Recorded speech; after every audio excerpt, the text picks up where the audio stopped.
Audio test. Governing board meeting, September 9th, 2021.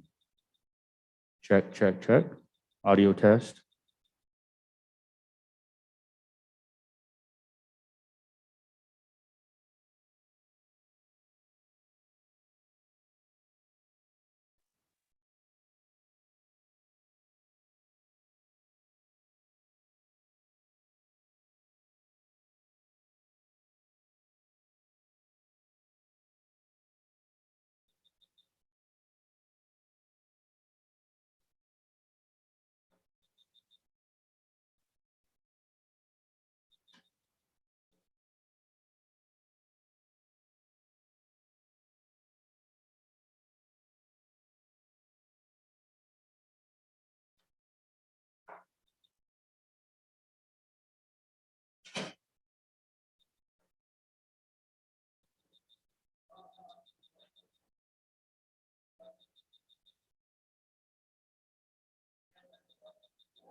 All right, good evening and welcome everyone, both in person and watching for whoever might be on the YouTube live stream.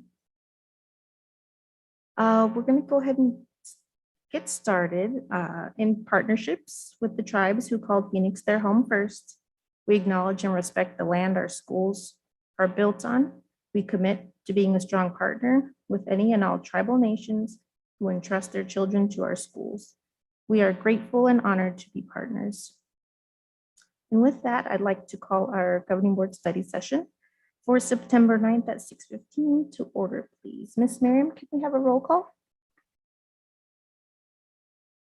Yes. Carmen Trujillo, Present. Reggie Carrillo, Present. Dr. Alicia Vink, Present. Thank you. And with 3 board members present, we do have a quorum and can proceed. As a reminder, this is a study session and study sessions are opportunities for the school board to learn more about specific topics. No decisions are made at study sessions and opportunities for public comment are not included as part of the agenda. Also, please state our names when speaking to help the audiences follow along. Dr. Weeks, can we please be led in the Pledge of Allegiance? Be happy to, Madam Chair.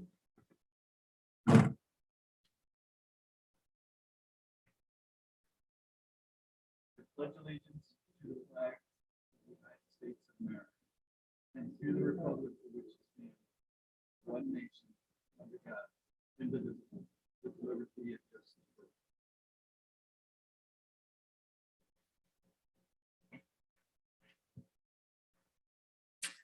Thank you. We can move on to our adoption of the agenda.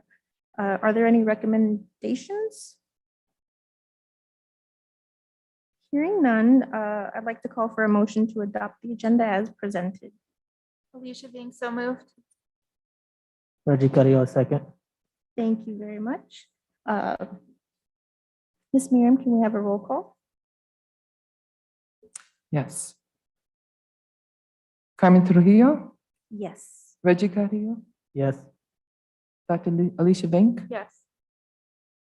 Perfect. With that, the motion passes and we can move on to item A5. I believe with Dr. Gonzalez, discussing instructional time attendance. Madam President, members of the board, Superintendent Weeks, this evening we're going to do a presentation looking at a regulation that has been put in place by the Department of Education for tracking attendance for students who are quarantined. This is different than the way that we track attendance for our online academy. We need to present this information to you in a public setting, and then next week, or not next week, excuse me, in 2 weeks when we meet again, you'll have an opportunity to vote on the plan. So tonight I'm going to have Ms. Teresa Nikolic, who is our curriculum director, and this is your first formal time meeting her. She's going to present on our plan and give you an overview of what learning in quarantine has been looking like. And then we're going to have Dr. Lloyd present on our quarterly assessment data so that you can see what the impact of learning looks like at this point in time.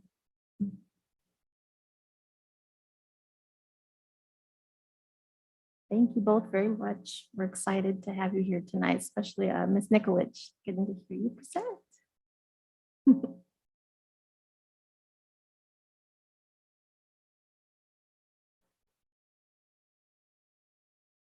Members and guests. It's my honor for my first presentation with you all tonight. We will be speaking, well, first let's go over our strategic plan goals are aligned and in response with our curriculum audit recommendations. And as, as Dr. Gonzalez just shared with you, we are sharing with you tonight our plans and reviewing our plan for learning in quarantine. And then ADE is requiring us to submit the instructional time model of expectations for students learning when they're not in the classroom. I lost my brain for a minute.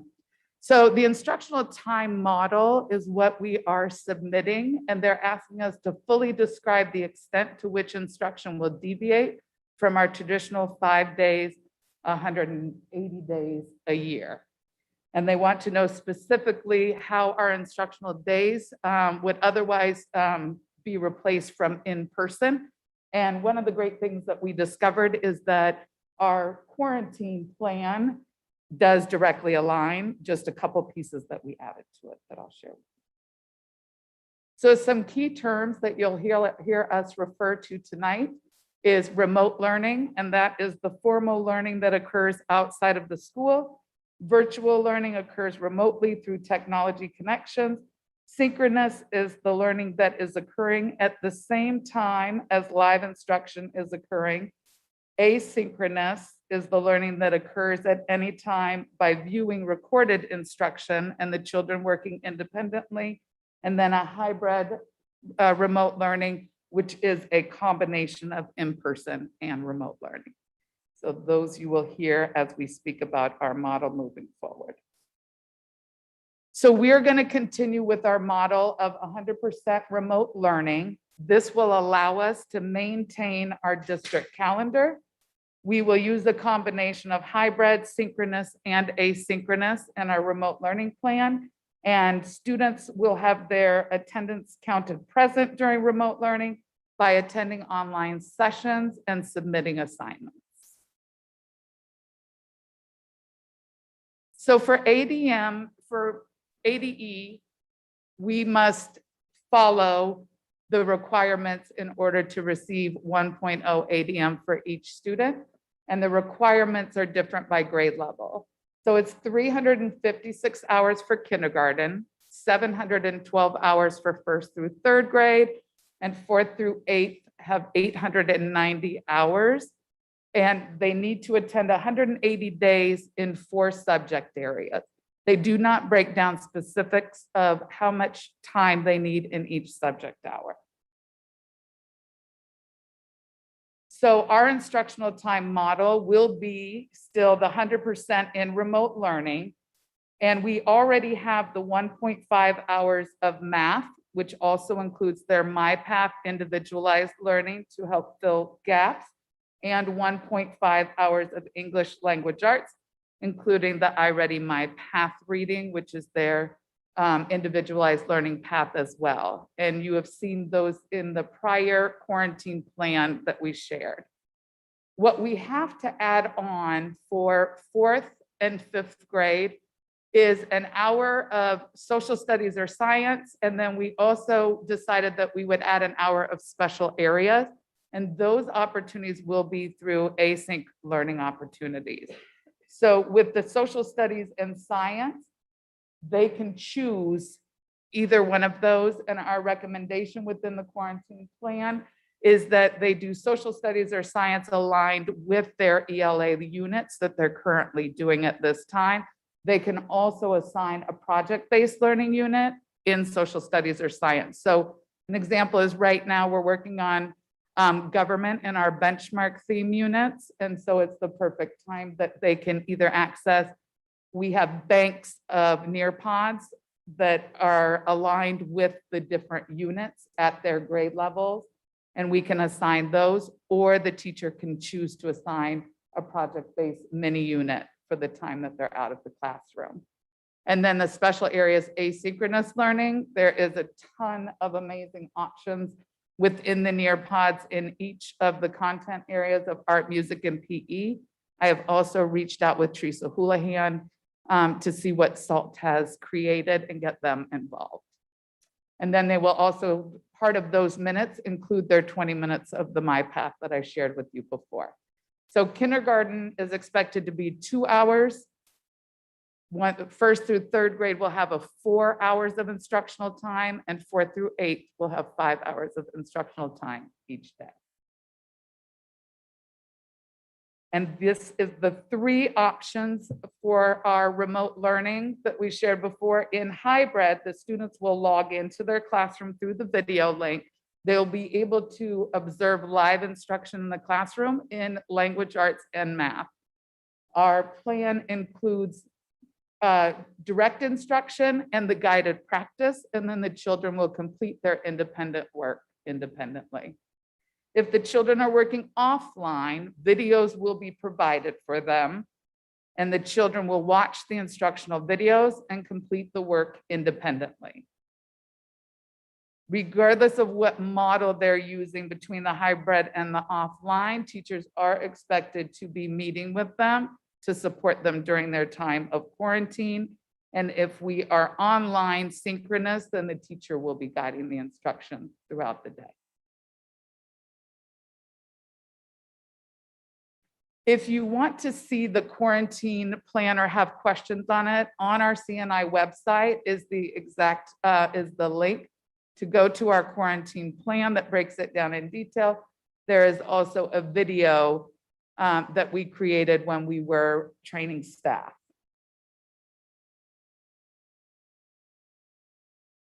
And just a little taste of what it looks like.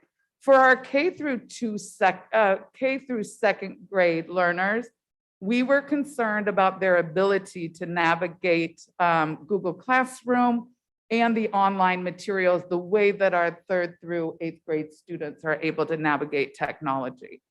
We also know that we have a wide range of readers. And so we put together our CNI team 10 days worth of lessons that include reading one day and writing the next day. The students will actually take home for K through 2nd grade leveled readers that will be in a bag for them. And they will have these presentations on a hard copy, but they also are able to access this PowerPoint through their Google Classroom. So we've asked all teachers to get their students using Google Classroom and showing them how to use it. So when they do go into quarantine, the teacher will be able to upload all of their information and assignments, and the students will be able to navigate it. We've also created videos for parents and flyers in English and in Spanish of how they get to their Google Classroom and work them through the steps. Once the children get to the Google Classroom, they'll be able to successfully navigate. And so for our K through second grade students, in order to meet all of the needs, we have created a video. This is day 9, where they're comparing and contrasting 2 texts. And I'm going to play that for you. At the bottom, you will also see video books that can be read to students. So if we have non-readers, that's not going to stop them from participating in the learning, but now they have it in a video form. And then we created these mini videos of instruction.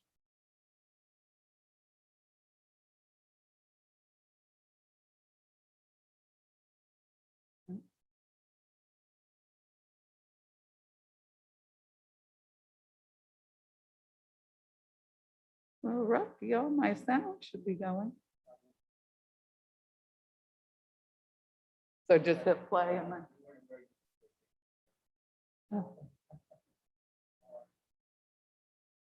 All right, well, I apologize, but we can share this presentation with you and you can watch all 10 days if you would like. And this was actually part of a board update a few weeks ago, so all the links in that board update are live.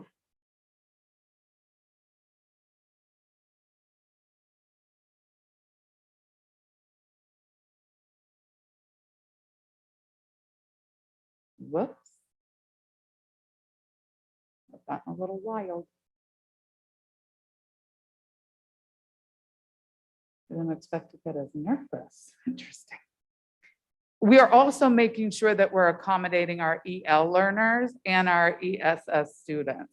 So when a child is notified or a school is notified that a child needs to go into quarantine, they will be the teacher will reach out to the EL department at the district and also the ESS teachers on each campus so that we can ensure that we have the supports for the child at home.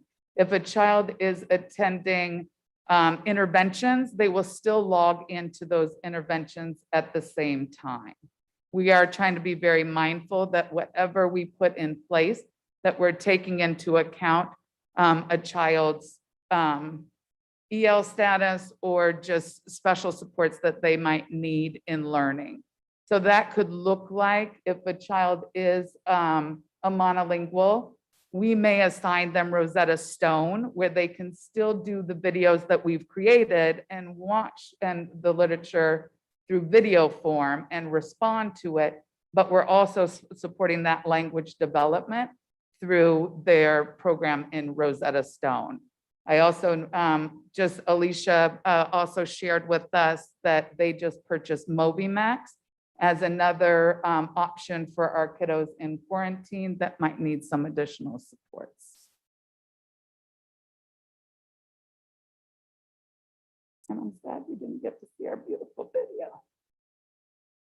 So attendance is going to look a little bit different. Presentation, we're not sharing it to the public. So let me just stop it and restart it for you. Not at all. You can give me a little less. What's a MobiMat? Can you tell us that while he fixes your presentation? It is another individualized learning platform where it identifies the needs of kiddos and puts specific lessons in place and has little models. It's in a little bit more of a game-like fashion. Miss Nicola, this is Carmen. So does that support the Rosetta Stone or is it like the Rosetta Stone? So Rosetta Stone would be for the EL students. Okay. That's the language development. I apologize. And then MobiMac will be for our exceptional students. My apologies. Just wanted to clarify. No, Thank I'm you. glad you did. So in taking attendance when children are in quarantine, it is going to look a little bit different. They can get their attendance by logging into any virtual times. office hours, completing the work within Google Classroom, but we're also giving the option for children to return hard copies of their learning. And so when we send materials home, one of the things that we're doing is taking their actual lessons out of the math book for their 10 days, and they will still be able to stay with the class so that they're not getting behind in their learning.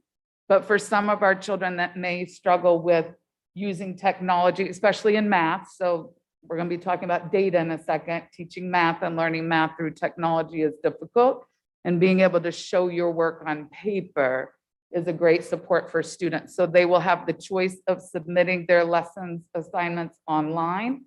They can take a picture of it and upload it too, but they can also choose to bring in the hard copies when they return from quarantine. And then completing the assignments online.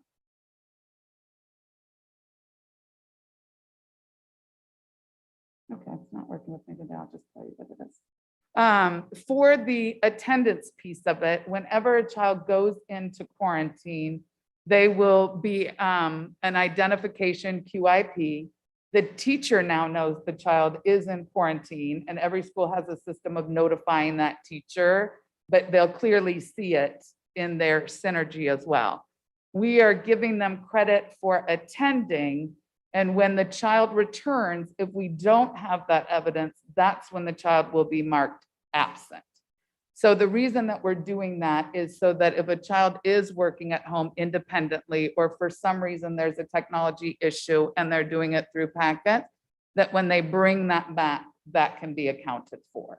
But teachers will still take daily attendance. And if the child's logging into the classroom, the teacher already knows they're present and can mark them present. We'll keep it as present. But if there's not evidence of work or attending, then they will be marked absent. Any questions?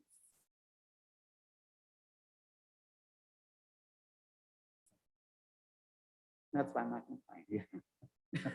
No questions. I just, thank you for bringing that technology aspect up to us. I taught kindergarten and first grade, and they're eighth graders now and seventh graders.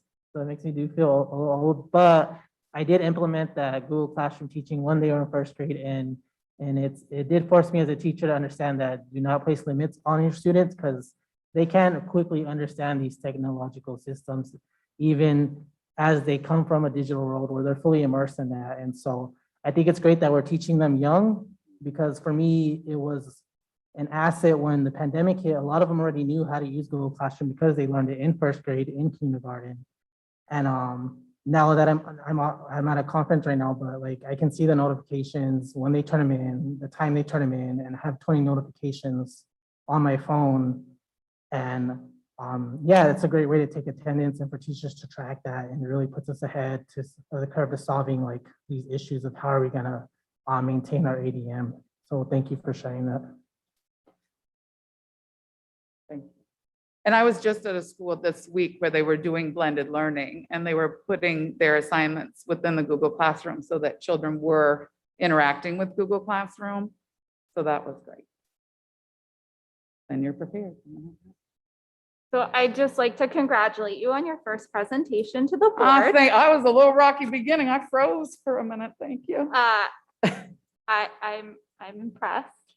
Usually I start my comments with something like, I'm concerned. Oh, But I do appreciate the team. And I think that in your short time here, you have heard us. I do feel heard by this presentation. So I do appreciate that. I have just a couple of questions that are interrelated, I guess. How many students and teachers do we currently have learning in this mode? That is a number that changes daily. Yes, not an So- exact number, sorry. I honestly, I cannot hold the number in my head, but you can assume at this point in time that there are at least 5 classes across the district daily that Okay. are in quarantine. So roughly 100 students. Okay. That's better than I was expecting, so I appreciate some sort of estimate. That's about right. I talked to Vic this morning, and I believe the number that was sent home last week was roughly 30. So you compound that with students who have gone home, let's say the week before, you're getting up to a number of what Dr. Gonzalez is describing. Mhm. Okay, awesome. And then what feedback are we receiving from parents and teachers regarding this style of learning? How's that going? I think some really like it and see that children are able, our students are able to stay on the curriculum calendar. I do know that there are some schools struggling with technology, and we have just gotten their new Chromebooks in. So I do know some campuses did in the beginning have to give packets to students. So in my email to principals today, I did let them know that if they are struggling with technology, to let me know so that we can create a plan, because we just want to make sure that the student at home and the family at home are able to get instruction at the same time. And we know a packet is not the best way for that to happen. So we're working on those pieces as we move forward based on what they're sharing of the needs. And then, so last year, I mean, teachers set up their whole houses to be classrooms.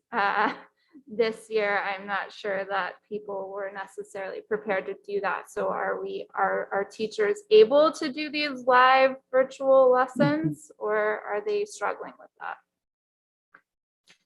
Teachers are, if they are not quarantined themselves, they are actually able to teach from their classrooms. And the teachers prefer to do that because they don't have to set up their homes and they've got their materials there.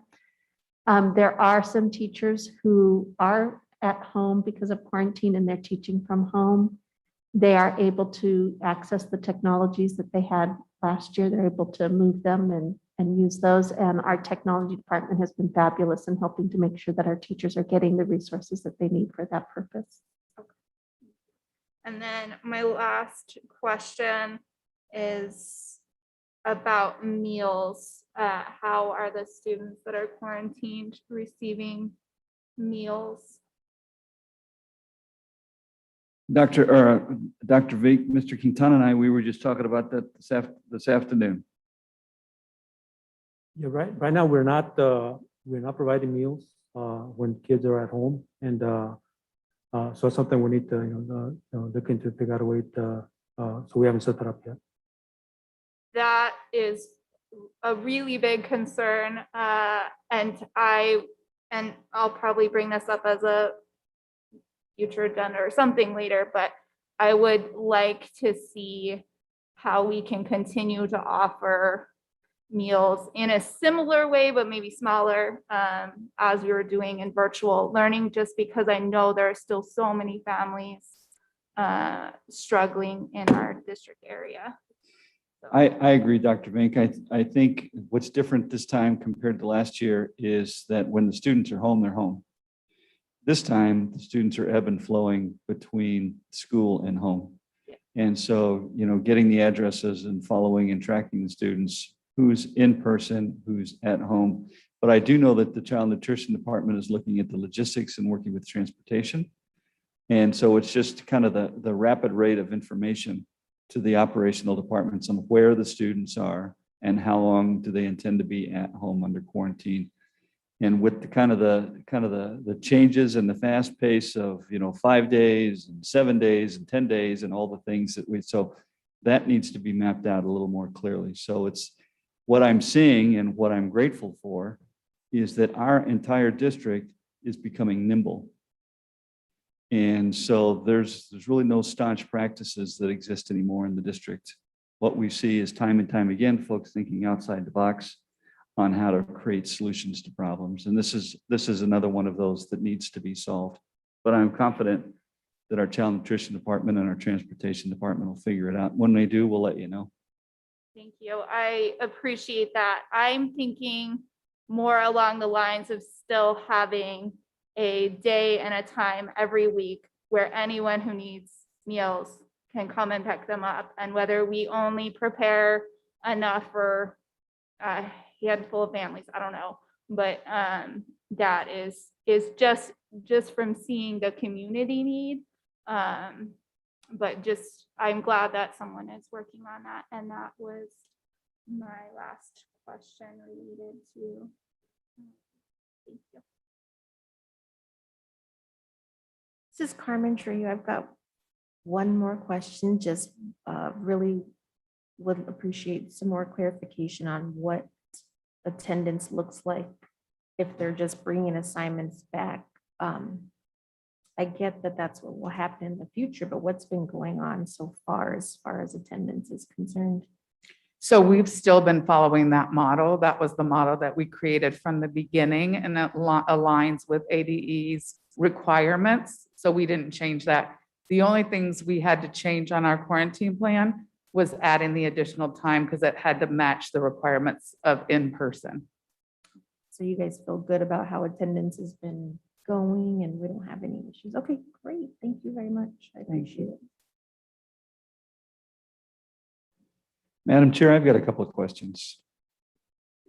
So I do appreciate this idea that we're going to evaluate, and I know we're going to be talking about data, and I know that the next time we talk about data, this portion, this part of our plan will be included in our data. And so hopefully and I'm sure we have determined a way to be able to parse out the in-person versus quarantine and the effectiveness of the quarantine plan. So I look forward to seeing that. Can you go back to slide 9, please?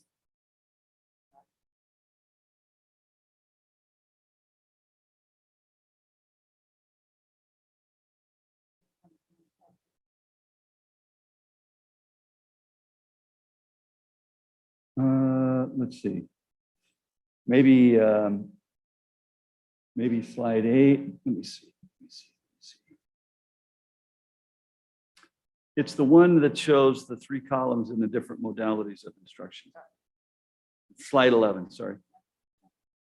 So in this slide, we have hybrid, offline, and online. Who's making the determination on which modalities is being used?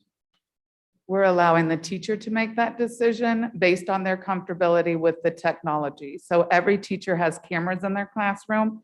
We made a video of directions and showed them what that can look like. And every classroom is equipped to be able to bring a camera in front for direct instruction and guided instruction with headphones where they can hear the children at home asking questions. And then they call them the roomies and the zoomies. And so they can still interact with the class and feel connected. So this is teacher-driven decision-making. Can we, Dr. Gonzalez, can we get an update to the governing board to determine which modality is most used?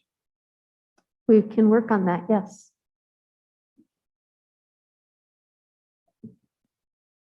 I have a question.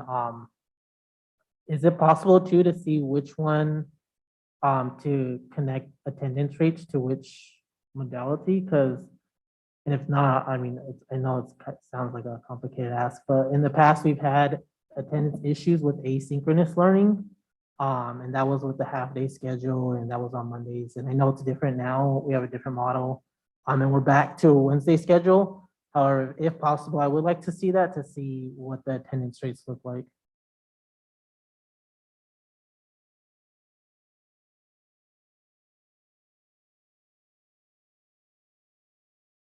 Right. I think since there are no more questions, we'll go ahead and move on, but thank you very much for your presentation. for your did grace. great. I appreciate your time.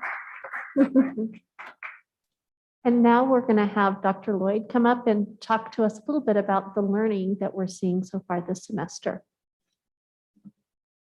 Welcome, Dr. We'll also Lloyd. be able to take a look at our AZ merit data from last spring and compare it to other districts in our vicinity.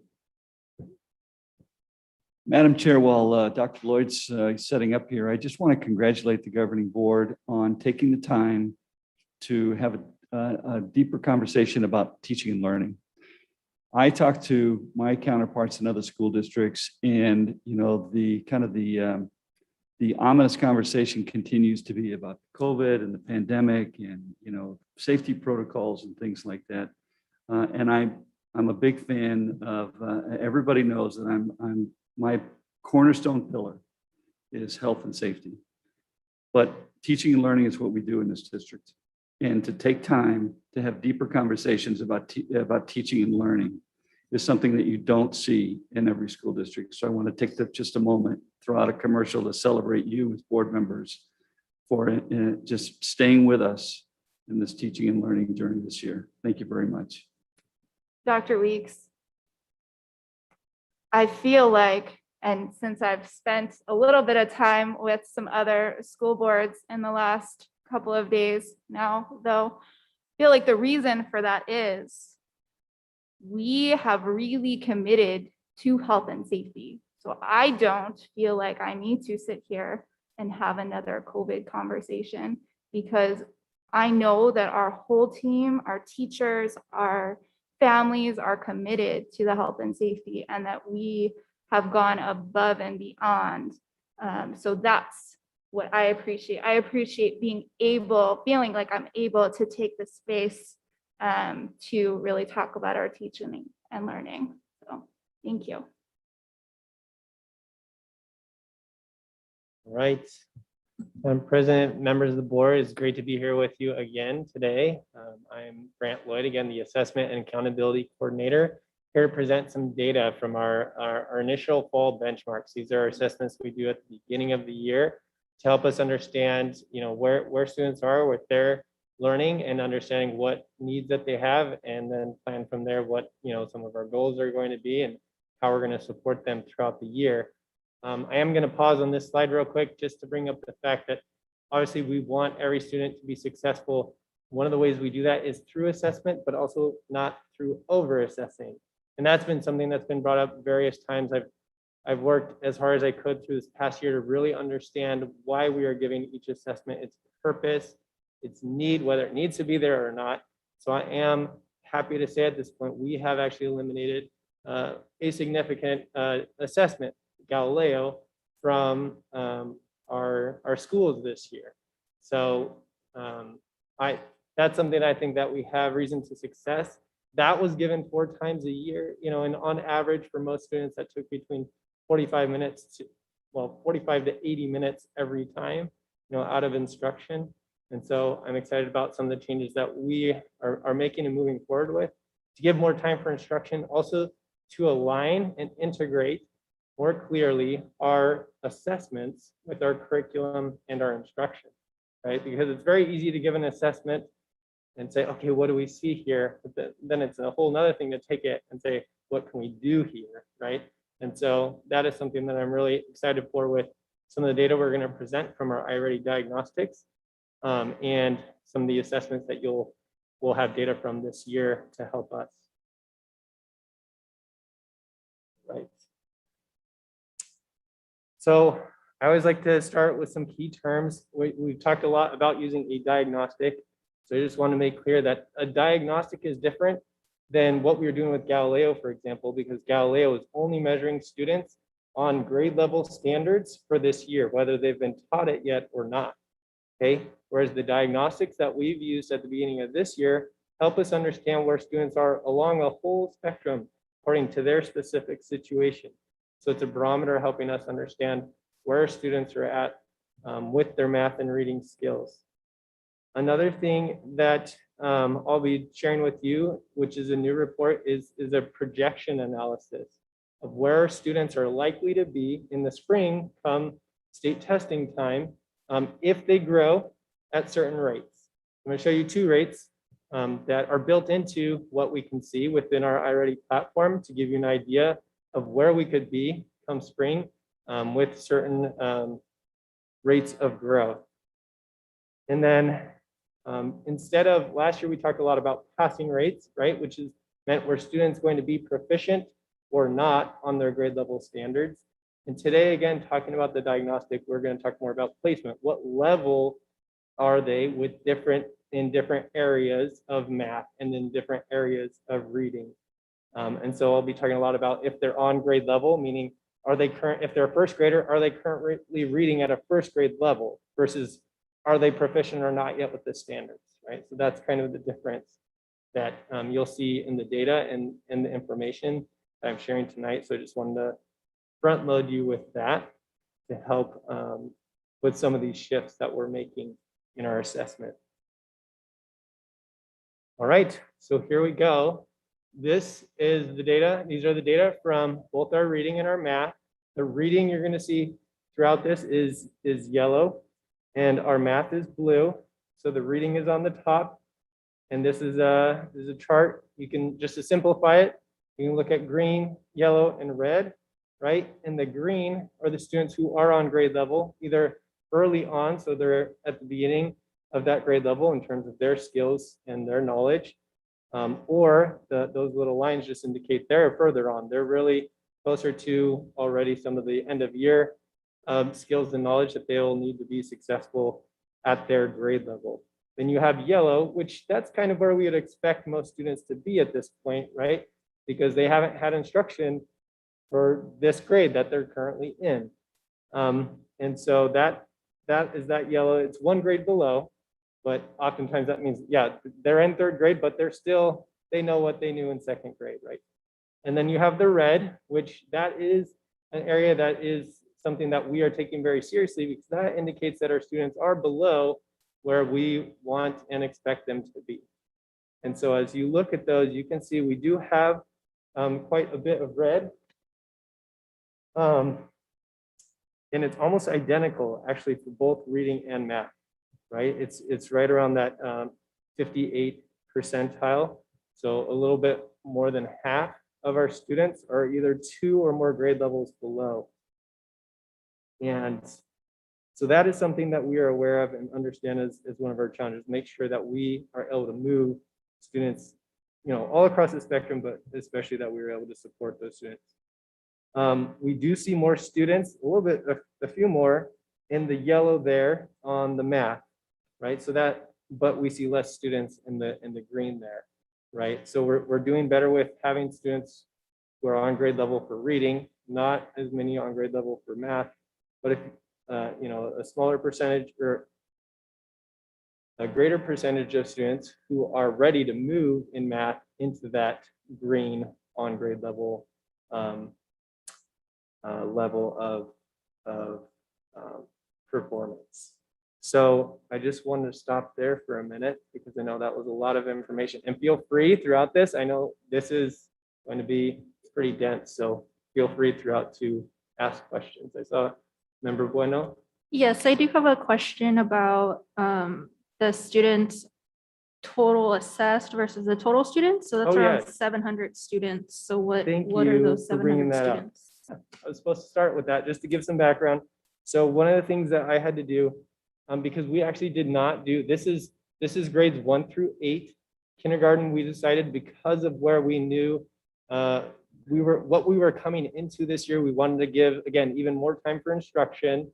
And there is the option with iReady just to place them at the very beginning of the path, and just everybody starts from the beginning and do it. And the nice thing is they have made it so they can move quicker through that. So that's actually with kindergarten out, as well as a small subsection of students who we also don't test because they are on an alternate curriculum and assessment plan.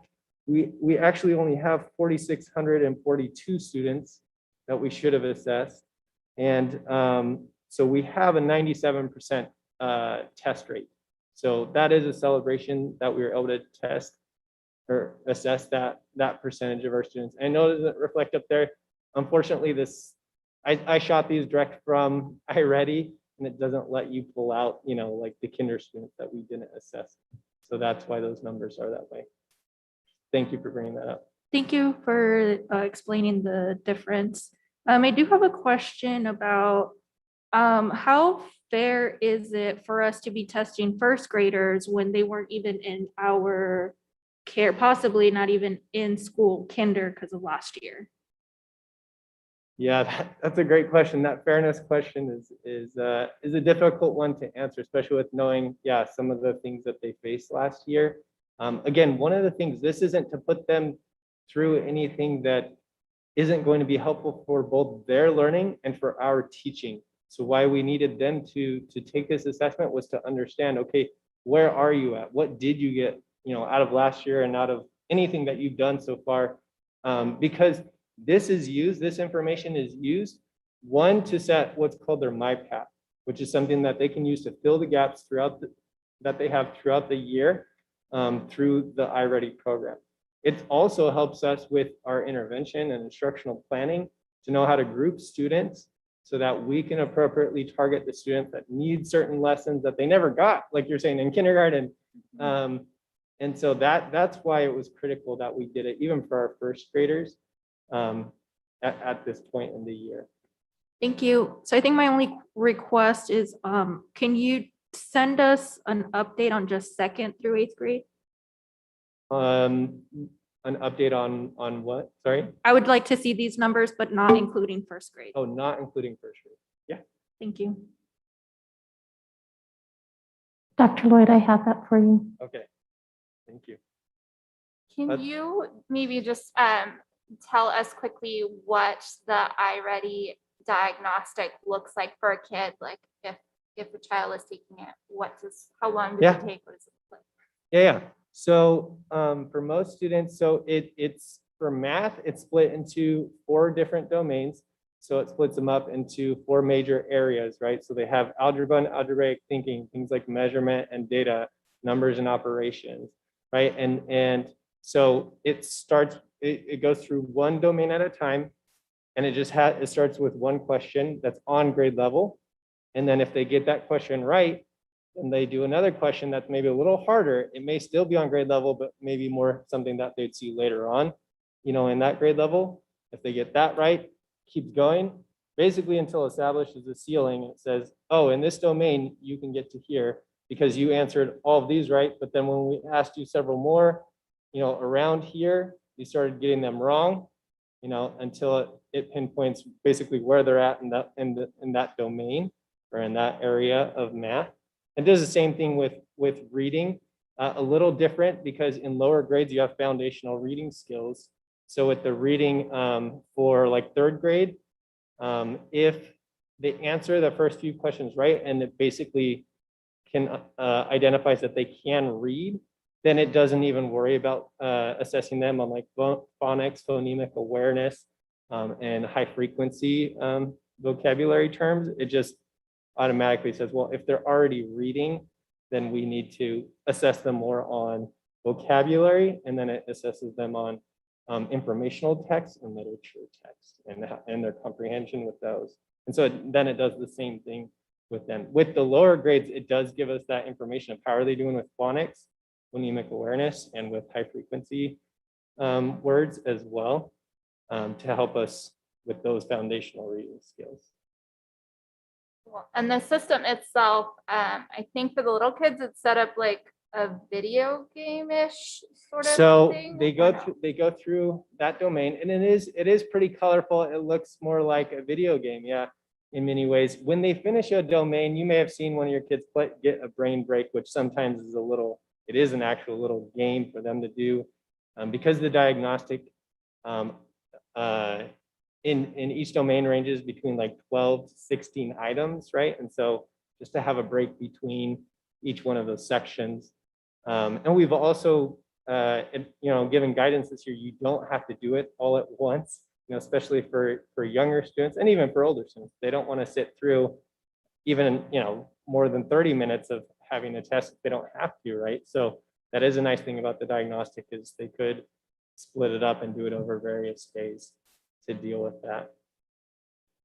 Thank you, that's helpful. I just know that when I was teaching it, testing was relatively like a boring, that you sat with a kid and right. So that makes it a little bit easier for kids to engage with it. Yeah, and we definitely got that feedback, at least anecdotally, from teachers versus, so we have another assessment that we use specifically for early literacy, and it's still pretty old school, and it's just like, well, kids will just sit there because they don't get it and they don't really want to do it, versus this, at least they're getting through. So the challenge with the iReady is to really get them to not necessarily play it just like a video game, like, flying through it to get to the next level, but, really using it as a opportunity to show what they know and can do. Any other questions? Thank you for a question, Dr. B. All right, well, this isn't your only opportunity, so we'll go on to the next slide. So one thing about iReady is we did the diagnostic for math last year. This year is our first year for reading, so I don't really have anything to compare it to for reading, because again, it's a different type of assessment than like a Galileo. But for math, we did it last year, and you'll definitely see there's some trends that you might ask about. First of all, I want to remind you the difference in our testing environment. Last year, we were fully virtual, and we didn't have a lot of control over the testing environment. Yes, we did everything we could within our power.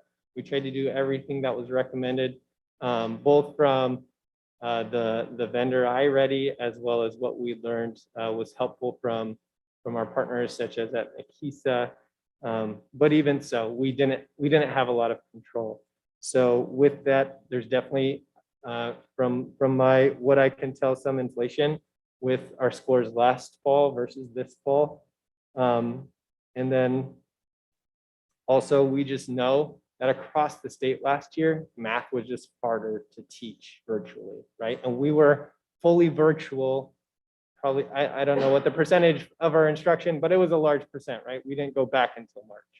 And so we know that affected our ability to teach math, especially. So I just want to bring that into context as you're looking. And I say that, and I first meant to say, so the blue, right, that's this year, and then the yellow was last year. So you can see across the board that our blue is much lower than our yellow. And so that's why I bring up those aspects. And in fact, you can see with the blue this year, we have a majority of our schools who are at 5% or below in math for being on grade level at this point in time. You also, was this it? Sorry, there's one point. Oh, actually it was on the previous slide where I was looking at math versus reading. I was just gonna say one thing previously too about that we saw in the spring from ASIUM 2 was just that math was much lower. In fact, our math scores were almost twice as low, right, as our reading scores. And so you're seeing some of that with our scores here. And it is something that we know has to be a focus this year. Are the numbers of students who were tested very different in this? So last year we tested about 94% in the fall. So it was slightly smaller, but not that much different than the percentage of this year from this year. Okay. Dr. Lloyd, to Ms. Bueno's point, students, some of our students who were tested didn't have an opportunity to be in-person instruction at all last year. Right. You That's also true. mentioned that across the state that AD has admitted that math was very difficult to teach virtually, and so just statewide the scores dropped. Just would like to remind the governing board that somewhere between 12 and 15% of our students through mobility will be coming new to our district on average. So I don't know what that number is now. Maybe we can take a look at that. But mobility will also play a part. So if they came in from another school district into our district and the other school district had the same concerns that we did, then that would impact our scores as well. And we're actually, that's one of our last slides, is to look at how that impacted other districts, because those scores have been released publicly now. Any other questions on this slide? All right. Okay, well here, oh, this is where I was going to talk a little bit about it. So here you can see our district average is 14% for reading and 7% for math, and that mirrors what happened with ASIUM 2. I got ahead of myself. Right, in the spring we had 20% pass rate with ELA, and we had 9% with math. So it's pretty comparable to that in terms of the gap. It's almost twice as much in terms of where we're seeing students. I do want to highlight and celebrate for a minute our third grade ELA. and the work that has been done, right? I mean, that's not just our second grade teachers, but that's what's being done by a lot of people, you know, from our preschools to our, you know, reading interventionists to what's going on to help support MTSS and make sure that we follow through on the legislation with Move On When Reading, right? To make sure our students are reading by third grade. So I am excited and wanted to celebrate that that percentage for our third grade students. And you do see a trend from there as well, going up for the most part, you know, as we go up into higher grades with, you know, 8th grade being our second highest in ELA on grade level. And a similar one with math, though not as much, only going up, you know, 1% or 2% with each grade level. Yeah, any questions? Is iReady commonly used in Arizona? That is a great question. I'd have to look in that. I do know they have a broad base nationwide. I don't know exactly what their base is like here in Arizona. Okay, I'm just thinking, I mean, 20%, yes, it is higher than the others, but still pretty low. So it would be interesting to me to know what the average is, like what we should be. Yeah, and I expecting. could ask them. We will have a meeting with them here in a few weeks where we get to talk to them and they'll talk to us more about some of the national trends they're seeing. And I can ask if there's anything they could share with me about the state trends. Awesome. Yeah, it is great though to see the third grade because I know that they have to pass reading. So it's good that they've got a good start. Yeah. Dr. Lloyd, I'm aware that Isaac is a longtime user of iReady. And I believe Scottsdale. I'm trying to remember the other ones that I've heard. Yeah, it's gonna be hard to pull them all out of memory right now, but yeah, I can ask for that too if they can give me a number. They do have studies that they've used.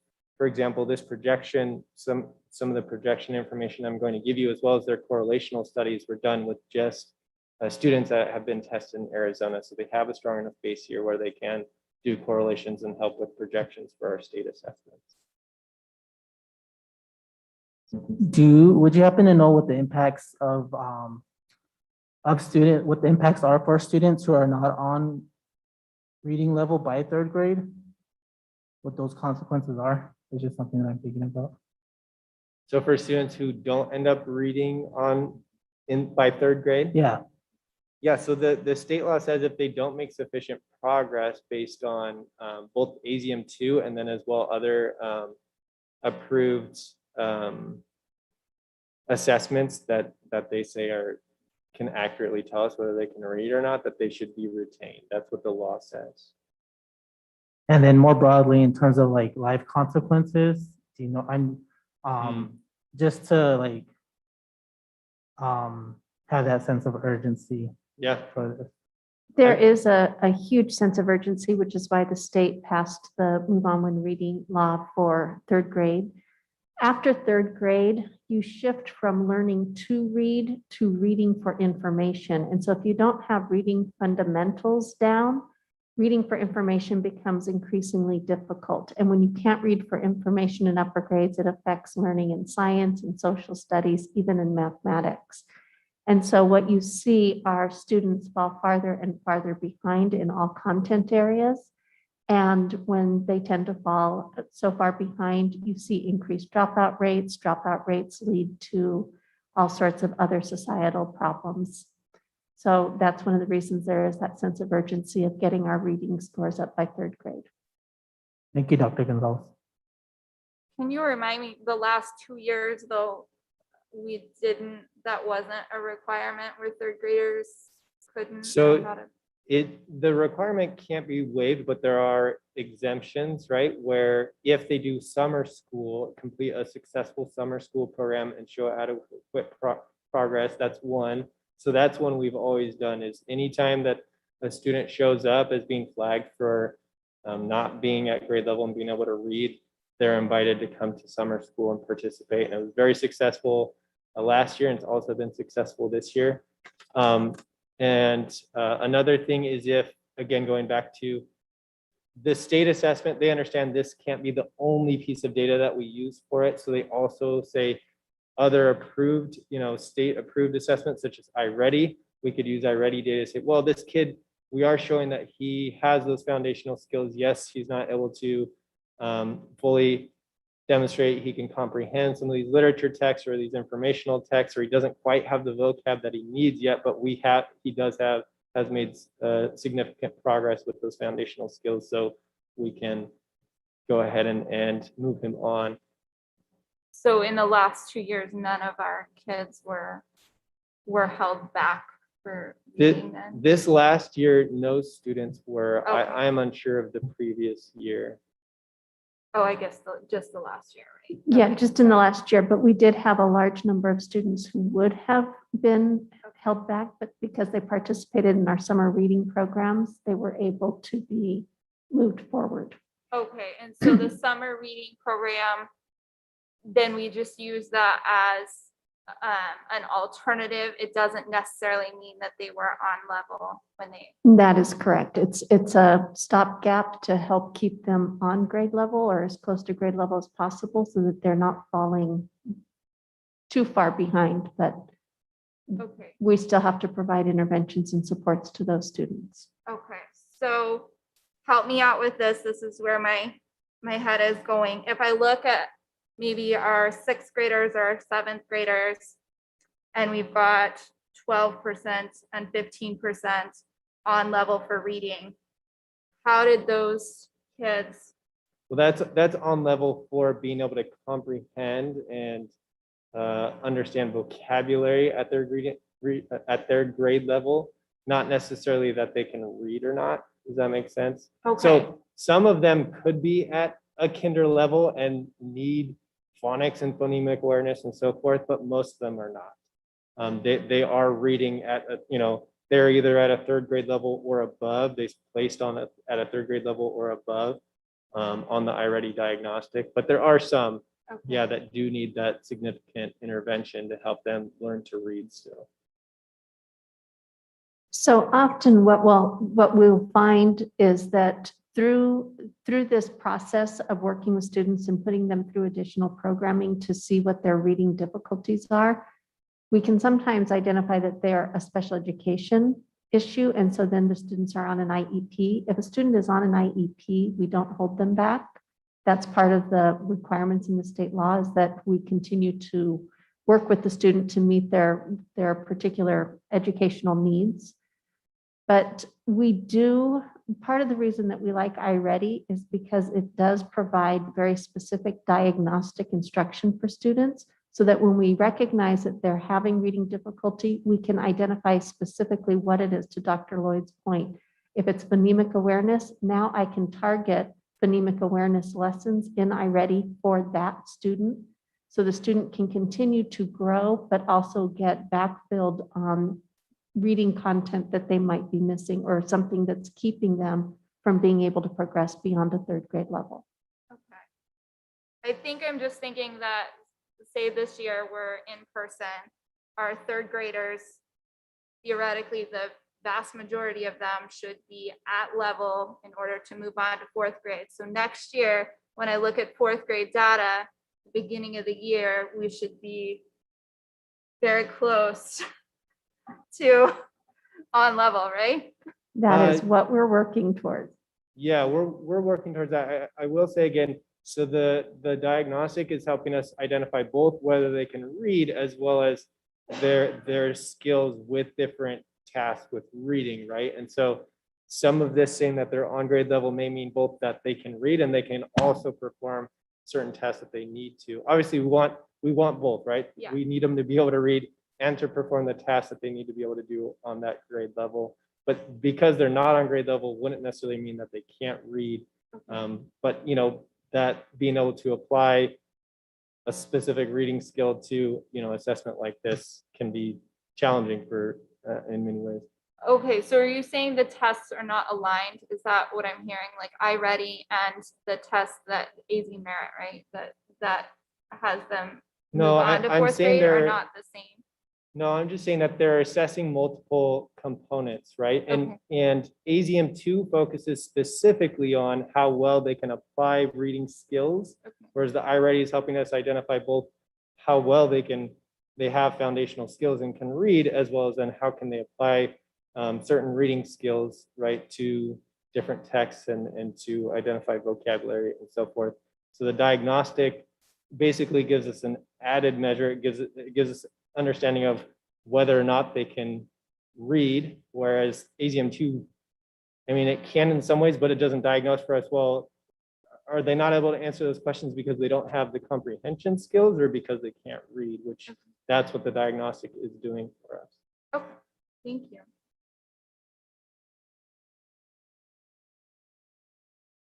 Any other questions? That's a great question. And I think very helpful for understanding, again, why we wanted to use a tool like this versus just a Galileo, because that Galileo does mirror AZM2.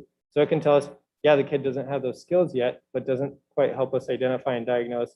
But what are the skills, the foundational skills? What are the reading pieces that the student may need to help us to get to that point where they can practice those skills? Did our school ever, do we now, or do we ever use Dibbles testing? The Ames Web Plus is very similar. So Okay. Dibbles, for example, has measures like oral reading fluency, letter name fluency, letter word sound fluency. And yes, we use that. And those measures are actually in iReady, but it's not yet an approved screener for ADE. So we can't use it as our one assessment stop yet, but they are working to be approved. So we use iReady right now with an approved literacy screener that is done through Ames Web Plus, which I'll share some data. here Okay, in a but minute. we don't use Dibbles testing. 'Cause No. It's already in already. Right, we use Ames Web Plus right Okay. now for those Okay, measures I got it. that Dibbles assesses. Thank you.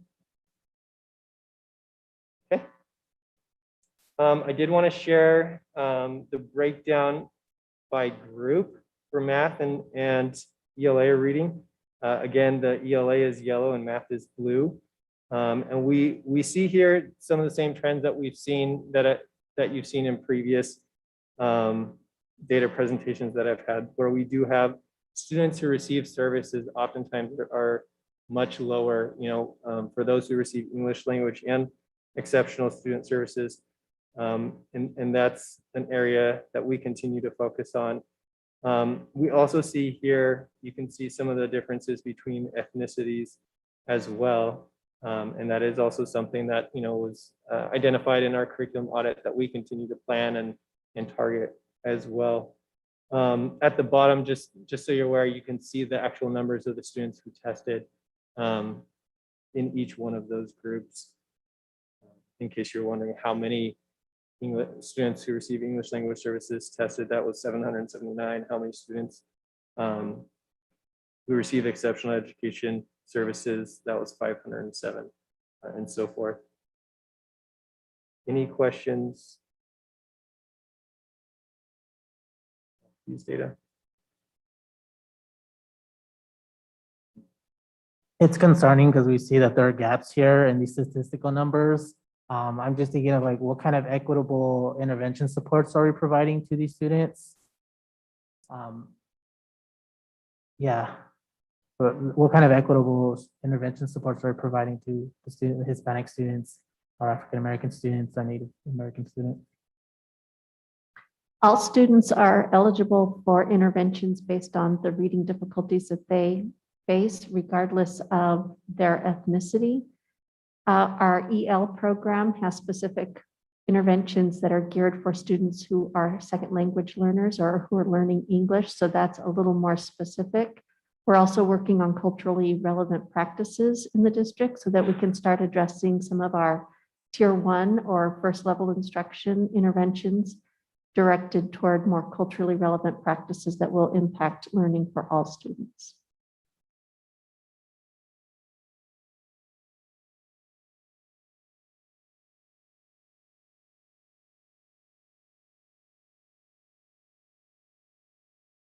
Continue. This is a new report that I'm going to share with you now. Let me explain a little bit. Again, this is a projection. So this is saying, based on the iReady diagnostic and what we saw there, if students grow at a certain rate, where they are likely to score or perform on the AZM, well, it's not AZM2. I've said that a couple times now.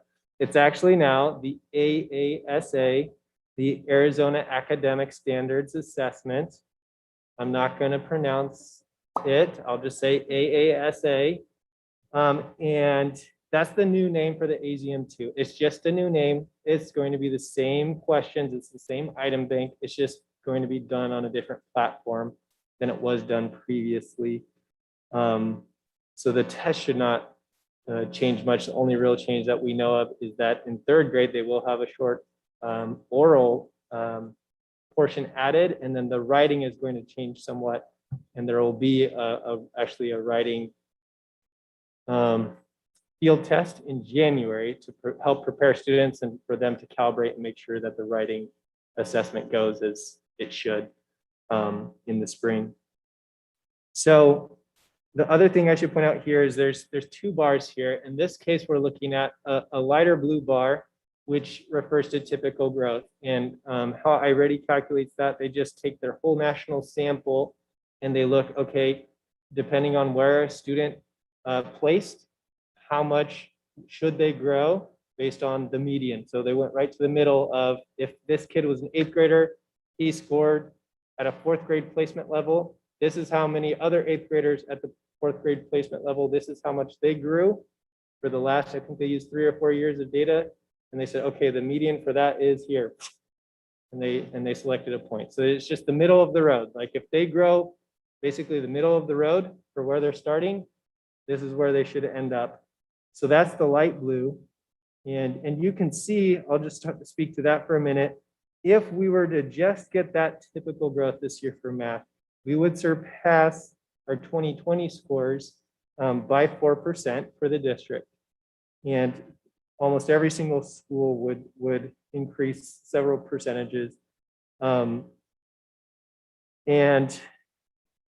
if we did, now let me talk about stretch growth. So stretch growth is actually a growth which would help students get closer to on grade level, right? It's kind of that, 1.5 to 2 years worth of growth model, right? Where you're really trying to stretch students and get them to grow. And so if we were able to get them to that, let's say 1.5 years growth this year, instead of just the typical growth, the middle of the road growth, that's what the dark blue bar is representing. And you see that for our district, it would actually increase our percentage of passing by 15% from where we were in 2020. And most schools would significantly improve based on last year's results, and including several schools would double their results from last year. So those are some of the projections for where we would be with either typical growth or stretch growth in math for this year. So I'm really excited, right, to look at some of these things and think, okay, if we can stretch them, if we can really grow this year, right, this is where we could be, at the end of this year. And so that's something we're definitely considering as we're looking at setting our goals and targets and supports, setting up supports for this year. So that is math. Let me show you ELA now. So again, the lighter yellow is the typical growth and the darker is the stretch growth. And again, this is an exciting projection for the stretch growth. It's actually not as much so for the typical growth. Typical growth would get us almost the same exact spot where we ended in this past spring. We would get to that 21% for the district average, which this last year we were at 20%. Also, most schools would fall below that 30% mark, and I apologize, that line got a little off. I think with some of the shifting, it's supposed to be at 30%, which has been a bar in the past for us of what we're shooting for each school to try and hurdle that 30% proficiency. And that is something that is possible for almost every school with the stretch growth, with shooting for stretch growth and obtaining that.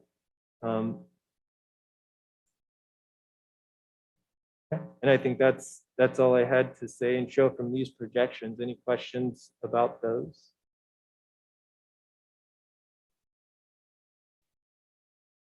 I don't know that there's anything that we do about it. Because I know there's a myriad of reasons. I feel like if I had a business and I was selling something and I found out that 75% of my customers were buying that one thing, I would keep it in stock all the time. So when I look at Shaw or even magnets, I just like, are we doing the rest of our students a disservice by not doing those things that are working? Now, I know that there are so many other reasons that those numbers look like they do, but then I want to see like all of these charts always call out those reasons too. Because it's hard to look at that knowing like just why don't the rest of our kids have whatever that is to get them there. Dr. Vink, we share your sense of urgency to make sure that all of our students are getting the kind of education, and we believe that all of our students can achieve at that level.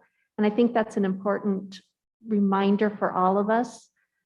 We have to know in our hearts, but we also have to be able to do what is necessary to help all of our children achieve at those levels. We know our students can achieve, and we know that we have many of the pieces in place. When we think about our multi-tiered systems of support, the number of social workers we have available, nurses, interventionists, we have a lot of the practices in place to be able to get these gains. We really just have to commit to doing it and recognize that it's going to take hard work and hard choices to be able to make this happen. And I can speak for our curriculum team and our principals. We're committed to making this happen, which is why we're showing you our stretch goals in this presentation, because we know we want to do better. I think also, I want to thank you all for putting this together. And it really does call out another aspect of the limits on a school district and on a teacher. I always say that a teacher has a 7% impact on a student's life per year. And when we step outside the community, we have to understand that our students are dealing with a lot inside the community. And why I'm saying this is, that's why our Pathways to Success initiative is so important, because it's not just helping guide the school forward, but saying, what can we do? How can we step into the community and address the issues in the community that our students are dealing with? And so while I look at this, it's also understanding that teaching and learning is happening in the campus, it's happening in the classroom, but how do we also look at the other side of so much that's happening other than COVID too in the community, and how do we address those concerns as a school district too? And so that's why, again, the urgency, I know it's not the time for this, but the Pathways to Success initiative, that's why it's so important too. Because we have a real chance at addressing these gaps.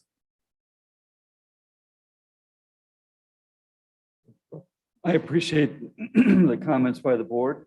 I also want to acknowledge the hard work that our teachers and our staff are putting in to our students every single day. And I don't want that to go unnoticed. We've been looking at these numbers from Magnet and Shaw and these kinds of gains for years, trying to mimic the secret sauce, right, in our other schools to do the very best. And so we have a great opportunity. There's nobody that's in our district that's not solemn in looking at these numbers. We are of one mind, of one direction, of one vision to move every child forward. And so by hook or by crook, we will make that happen. I have all the confidence in the world in the Phoenix Ells family, in their ability to move students forward. This is our pre-assessment coming off the heels of last year. And so we have to take a look at this data in order to develop the kinds of plans and strategies to move forward. We'll all be looking forward to the next benchmark data. At the same time, I want to make sure that that we recognize and thank the CNI team, our principals, our staff for their courage, for committing to high levels of transparency to our community, and then to communicating the plans on what we intend to do to move all students forward. So, so I do appreciate the governing board's comments, and I will echo Dr. Gonzalez's sentiment that we are all concerned, solemn, and of one mind, of one path to move our students forward academically, which is why I appreciate the governing board giving us the time to be able to take deeper dives into these conversations, regardless of what rocks we turn over. We have to turn them over. We got to get sunlight under those rocks, and we have to be into to really make some significant change. The big change, of course, Dr. Lloyd, is that we have moved away from a diagnostic that maybe didn't tell us the whole story to a diagnostic that tells us a better story and gives us better data. So that's a celebration. So I want to compliment and thank the board again, and you, Dr. Vink, for kind of saying out loud what the rest of us are feeling. And I would just like to add that, maybe we start thinking when we're planning the resource center, what services and what supports are we going to provide to the parents in the household to make sure that our students are being supported at home. So this is why we're having these conversations, so we can think, how will we address that need? And I really see that happening at our Family Resource Center. Agreed. Thank you, everyone. That was nicely put, Dr. Vink, as far as putting it into perspective. And I agree, I would love to see what those reasons are and also outlined and included, however big or small the data is, just to get a start on it and really start having those conversations. So yes, thank you all very much for being open and willing to have this conversation and move it forward for our students. Glad to do it. And I wanted to move to going back to reading, I guess, right? We started the conversation already. So one of the things that the state asked is that everybody do a universal screening of students on their literacy skills for kindergarten through third grade. And we did that using the Ames Web Plus platform from Pearson. And you can see here the results from that. As a district, we were around, a third of our students who are either at the reading level they need to be or approaching, with a little bit more than 2/3 that are still at risk for not reading on where they should need to be at their current grade level. And you do see that trend, as you start on the left, looking at kindergarten to first to second to third, of the green growing and the yellow growing. And that is what we'd expect, right? We need to have more students reading on grade level as we go up. Obviously, we want the green and the yellow to be much bigger and that red to shrink to nothing. This is, again, our current reality of where we're at. And the trend is showing that we are getting more students in each grade level to read. And so that is a celebration. It is hard to make a comparison. I purposefully did not bring up last year's again, because again, it was done remotely and it was also done second and third grade. It was a different assessment. And so comparing different assessments is very difficult to do. It's hard to even compare the same assessment oftentimes because of different things like taking it at home versus taking it in school, where the factors and the control are very different. And yeah, just so you're aware, and these are pretty discrete skills. So for kindergarten, first grade, for example, we assessed their letters, right? Could they identify letters, and then also sounds. We also added, because we realized, and I know we want to reduce assessments as much as possible, but in this case, most of our first graders are not yet reading. And part of the early literacy benchmark does not include measures that would necessarily tell us where they're at with their phonemic awareness, for example. So we did add for first grade, we asked everybody to do a phoneme segmentation measure to understand, can they, and that's where basically you give them a word like dog and they have to sound out d, g, right? Can they understand the different sounds that go into that word? So that was added for first grade. That doesn't come into the score that you see here, but I'm just bringing that up as the fact that we're trying to be very aware of our current circumstances. And if we know a lot of first graders aren't reading, well, what can they do right now? That's part of the thing, right? We don't want to just see what they can't do. but we're trying to make sure that we understand what they can.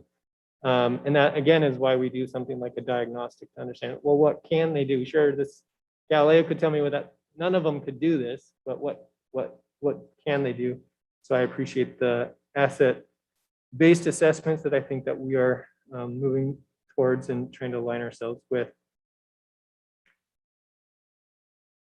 And this is another view of that, but just by school.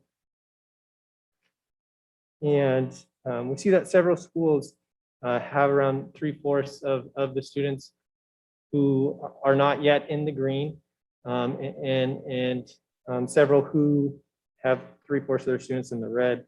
And so that is something that we're aware of, going back to what Dr. Gonzalez said, right? One of the things that the state says is anybody in the red, we have to provide supports for. And we want to anyways, right? So it's funny the state's telling us we have to, but we want to, and we are doing that through both interventions and especially trying to do that through our core programs of instruction. And then the last part of this that I want to show you was just again, that breakdown by groups. So you have our district, and then you can see students who receive exceptional education services right below that. And then we have students who receive English language services below there. And we do see, whereas the district is, near a third of students either at benchmark or approaching their grade level for reading. It's much lower for our students who receive services.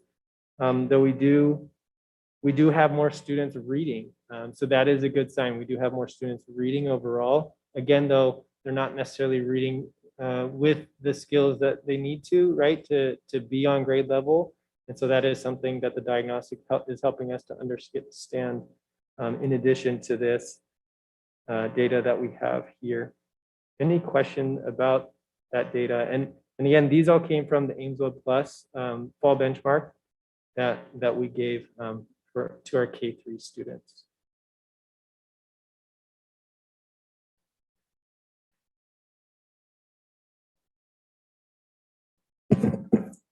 Mr. Carrillo, I'm thinking about your comments earlier, right? And what I heard was, are we putting our money where our mouth is in terms of supporting all students in the district? When we take a look at our ESSER planning and the supports that we're putting in for our students, I think you're going to see that putting our money where our mouth is true.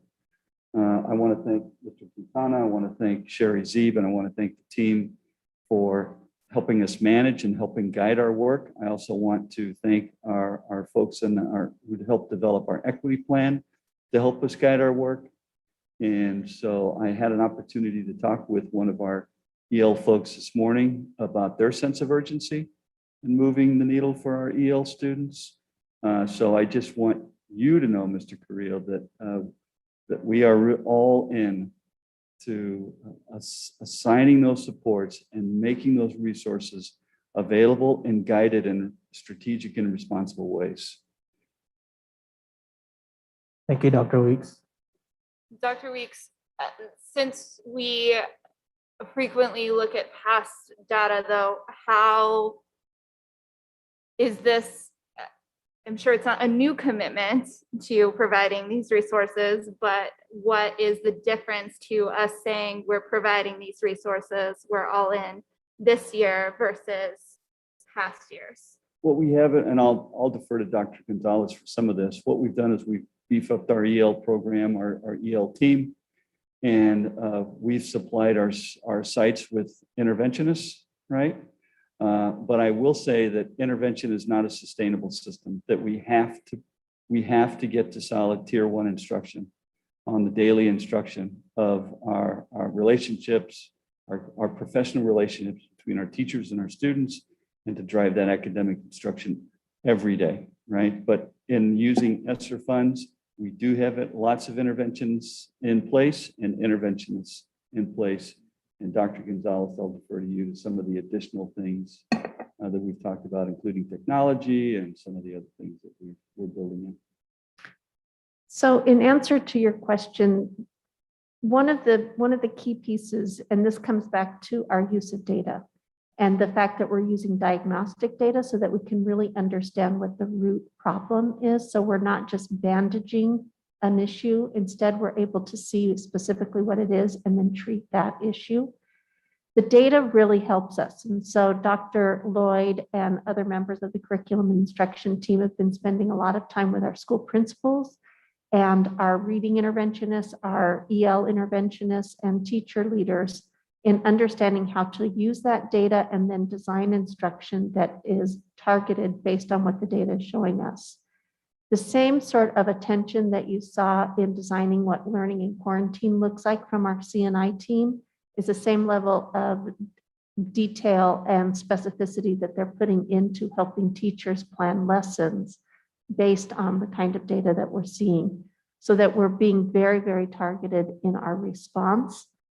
And we're trying to find the best teaching approaches. We're fortunate to have a team of people who are really, they have different perspectives and they have new perspectives that have worked in other settings, similar with students that we're serving. That's going to help us tremendously. Sometimes just having an outside perspective and a different thought partner helps you reimagine things you haven't been able to accomplish before. I also think we've been very, we're holding tight to the idea that we need to use our curriculum with fidelity. So we're also monitoring our curriculum use on a regular basis so that we can make sure that our best first instruction is in fact best for all learners, and that learners are getting the specific interventions that they need, whether or not they, wherever they are, whether they need additional assistance with remediation or they need to be enriched and moved forward at an accelerated pace. We want to be able to provide that sort of instruction for every student.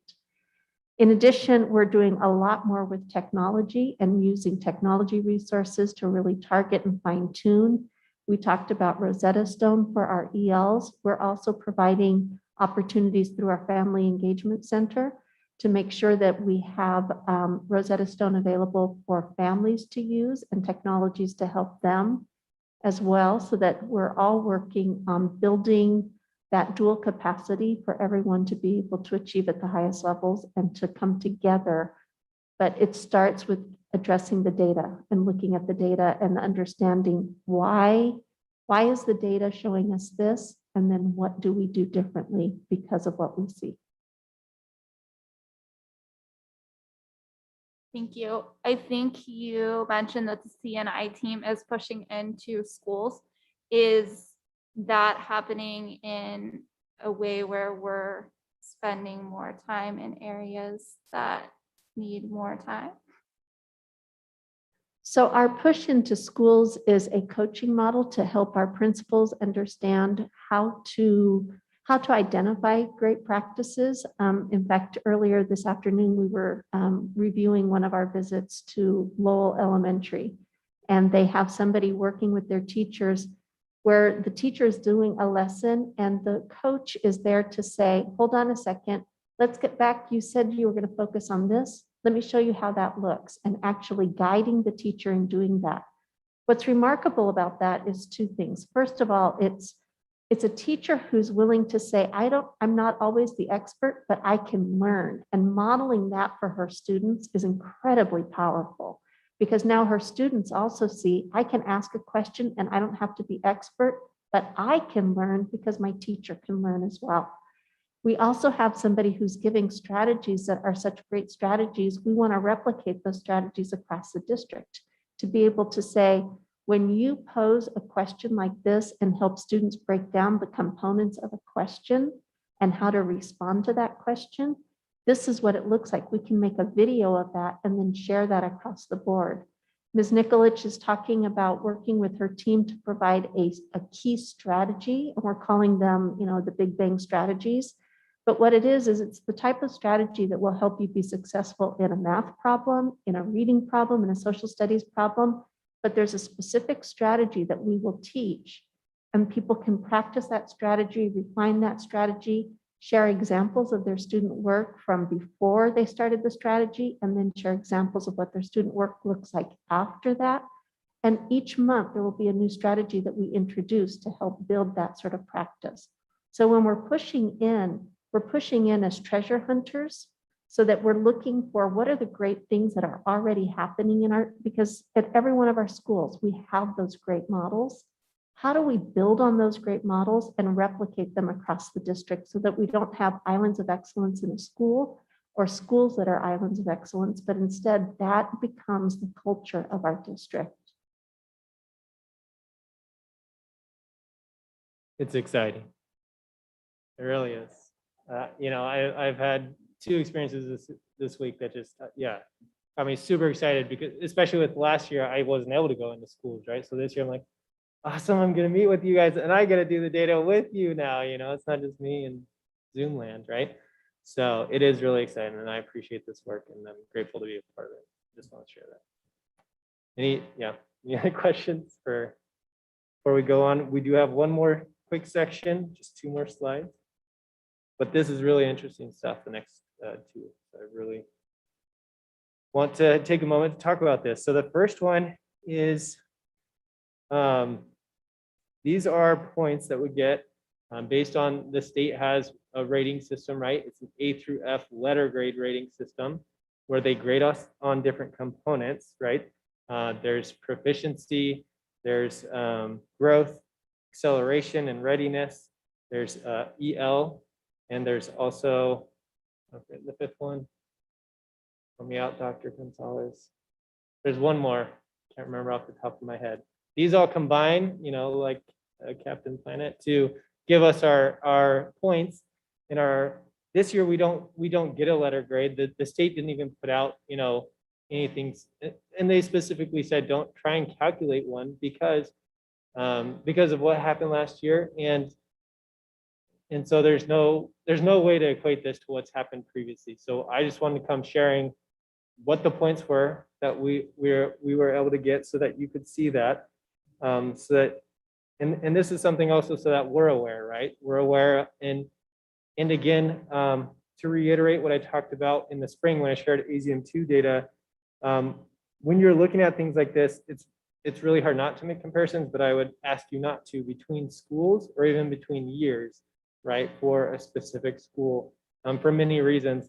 I'll give one example where there's a school that only had, the top line there is the percentage of students tested. So you see that not all schools tested the same percent of students, right? And that was one of the big reasons the state said, hey, be careful looking at this because our demographics for this last year of students who tested is very different, right? When you lose, 19, 20% of the students who test, right, that changes your results and how those are going to compare with other years. So that's definitely happened at some of our sites.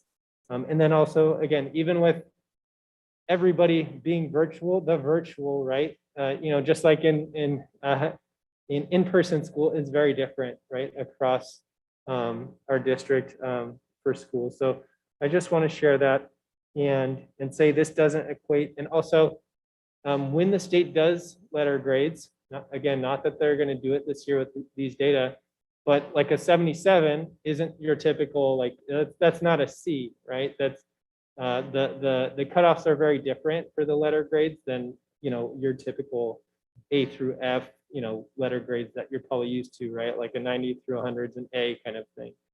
And not everybody can score the same because not everybody has the same population, right? So for example, there's 10 points available for schools who have, I believe it's more than 15 students who receive English language services, but we have schools such as Shaw who don't have enough to be able to score those points. So their A through F letter or their calculation would be based on a lower number of points.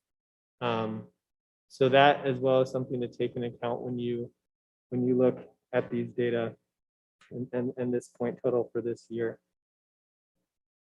Any questions about those point totals? And again, I didn't do a comparison with last year or previous years because of the reasons that I'm talking about.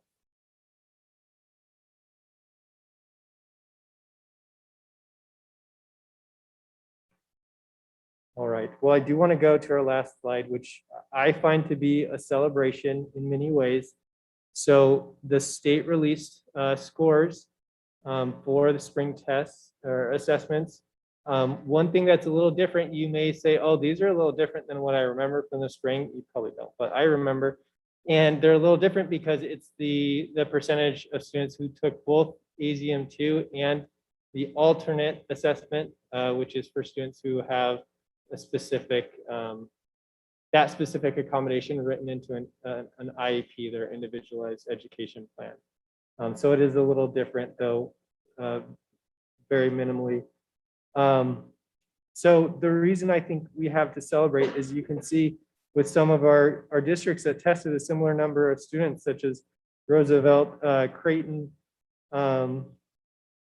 Isaac, right, that we did have more students passing in our ELA and math. And so that's something that I think we can, I wouldn't say sigh with relief, but understand, again, give us more context for what we're looking at, right? Because it's hard to look at those numbers when I had to present them in the spring and there wasn't these other data to say, but it's not what, we're used to seeing, right? Like I could say that, but seeing it here, you understand it's not what we're used to seeing. These districts are also looking at that, the scores again for math, for example, are far below the average for their districts in previous years as well. And you see a lower average in ELA as well, but math is obviously was very difficult for everyone.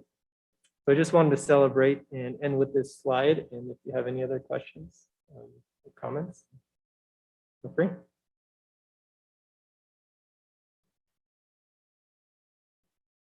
So even if you can't sigh, you can smile, I'd say. Dr. Lloyd, I want to thank you for your time and attention. I know that you are highly detailed and very committed to this work.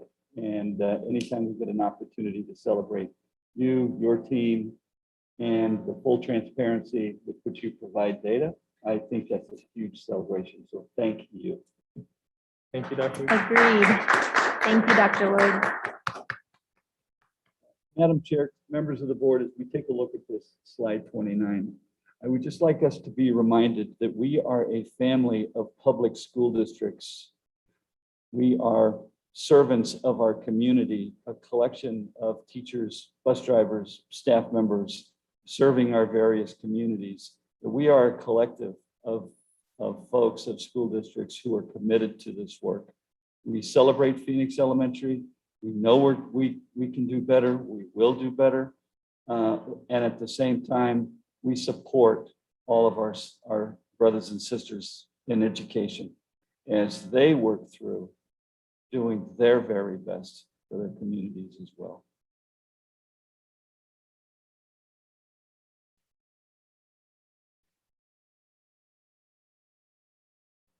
Agreed. Thank you very much, Dr. Eats and everybody else for the presentation. Do we want to take a quick break to run to the restroom before we have Mr. Quintana come up? Or the next item, I believe. I recommend that if it's the pleasure of the board. That okay? I don't know what time it is, so we'll give it 5 minutes or so and reconvene. Thank you.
and participating.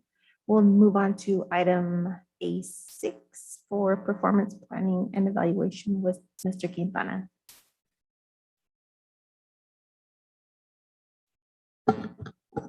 Thank you, Madam President, and good evening, governing board members, Mr. Colleague, Dr. Weeks, and the community listening to us for the meeting. Want to provide the board an update on performance-based budgeting. And I have this listed as a performance planning and evaluation because we're also going through somewhat of a potential name change for this process that I want to explain in a little bit as well. But first of all, I wanted to say that we're very happy to indicate that we started the process with the idea that after getting some feedback from what we call an expert in this process, Dr. Cheryl Crates is working with us, that the performance-based budgeting process should really be aligned with the school year, meaning that you should start the process at the beginning of the school year and basically accomplish the goals you have at the end of by the end of the school year. And so that's something we did this year to kind of go in line with that, that line of thinking. And so again, we did start the process a couple of weeks ago, and we got things going. And I want to provide the board an update of where we're at and where we're going with this, and also to obviously answer any questions that you might have about the process. So on the agenda, we're going to talk a little briefly about a little bit of the history and background of this that it started a couple of years ago. I'm going to describe to you a little bit of the process that's involved in this that we've taken already and things that are going to happen in the near future. We also want to review the proposed program packages that we're going to be reviewing this year and establish some goals along with it. And then we're going to finish up with some next steps that are going to happen over the next few months, probably through at least November, possibly December, as we present to the board different packages that that you'll have a preview to and information on as we move forward. So I'll finish up with that after we're done with the first part. So as far as by way of background, this performance-based budgeting process started a couple of years ago, back in 2018, 2019. That was the first year that it was established, and Dr. Rosana Hidalgo at the time and Dr. Denise McLaughlin initiated this process, and also working with a couple of external consultants, including Cheryl Crates, that was involved back then and is still involved with us now. I think even probably to a bigger extent now than I think she was back then. And so they did this process for a couple of years, 2018, 19, and then 2019, 2020. The first year, they had about 15 program packages that were presented to the board and approved. And the second year, they increased that to 21 packages. And at the time, that was those were approved by the board in March/April of 2020. And unfortunately, that's a time that also COVID hit, and basically the project was somewhat put on hold because the idea of trying to accomplish those goals for the year were made more difficult with working from home and dealing with the COVID issue that transpired since then. And so as we continue this, we basically skipped a year, if you will, of not doing this because of that. And also we're starting now shifting it from the time frame where it was before, from approving the packages in March and April, to now where we started the process now. We'll be presenting these packages to the board in the next couple months with having approved packages and approved goals and objectives in November, no later than December of this calendar year. I'm sorry, Mr. Quintana, I have Sure. a question. I'm not following on your term of packages. Can you please define that a little bit better? Yes, I will. So the packages, what happens is there's a particular program or department that's selected to be part of this whole process. So a package is basically a plan, if you will, that's developed for each program. So a program could be, a particular area, programmatic, or a department like finance, MIS, or it could be child nutrition, pretty much any part of the organization that we're working with. So then what we do is we develop a goal and objectives for each of those programs. And that becomes basically a package that's presented to the board. Okay. So then, again, this year we'll start the process now. This will be the third round, after skipping 1 year of doing this for the 1 year. And so that's where the changes come in that we're looking at making, first of all, changing the time frame, starting with August for the school year. And also from speaking to Dr. Crates and about this process, they indicate that, she indicates that we have some flexibility how we approach this, this whole initiative. And that's something that we want to institute, with this starting now, with the way we're going to go about this. Also, part of the alignment on this and the process was to align our plans, the individual plans, to the strategic plan. That's something that will continue, but I think even more specific to each of the goals that are established in the strategic plan. So on the strategic plan, we have 4 what we call pillars of the plan around student success, educational equity, direction and policy, and organization development. And within those pillars, there's at least 2 to 3 goals that are associated with those pillars. So our focus is going to be with each of the program packages to specifically target one or 2 goals within the strategic plan that they're going to work towards, as they develop their plans to meet that goal. And I'll explain that a little bit more clear so it becomes it's more understandable.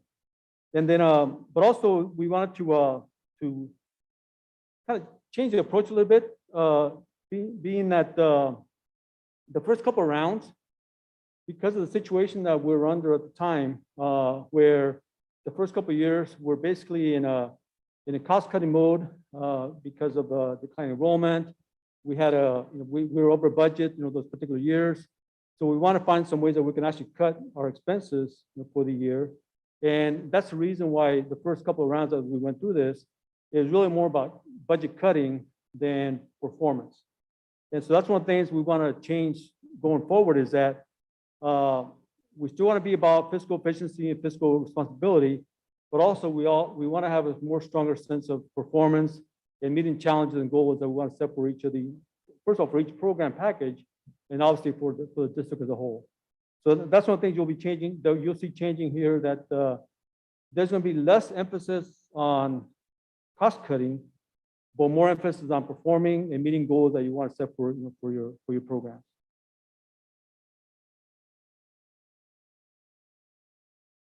So if you look at the approach here, there's a few things that that we look at is one is we want to be able to address at a program / package level, we want to address the challenges that people have in the particular areas in programs, but also we want their outcomes to be aspirational, and so that they can challenge something, an immediate challenge and an outcome that's going to be something that's going to help us to meet the particular goal and for the plan for the year, and ultimately for the 5-year period that we have the plan for. And so that's one of the things that we're looking to address as we're asking folks to look at the programs and to say, what challenge do I need to meet and deal with that's going to help me improve our department, it's going to help us improve our program, and ultimately how can we serve our students better, and the overall district is, we believe that every program here, whether it's a teacher or whether it's a bus driver or a town nutrition worker or administrator, we can all have an impact in student success, and that's something that we really want to continue focusing on. The other thing that we're looking for is some efficiencies in your departments, and that could be by way of either financial efficiencies or operational, meaning that if there's a way that we can make things more efficient and do things with less, or if we can improve a process, if we can improve something that's going to make the process more efficient in your department, that's going to have you maybe serve more kids or serve more kids for a lesser amount or whatever, whatever the case may be. That's something that we're challenging each of these program leaders to develop those type of goals and outcomes that we want to have. And again, going back to your question, Ms. Bueno, regarding programs. So the programs are really, again, departments or specific areas of the organization, the district, and so the packages are going to be developed by those particular programs. There's gonna be one package for each, each program area. The other important thing about the process is that we really also want to focus on evaluation, meaning that, we want our goals and outcomes that we set for to be measurable. We want to make sure that we establish some high-level goals that we can measure, because every program is going to be evaluated after the year is over, or even throughout the year, to see if we're meeting those goals.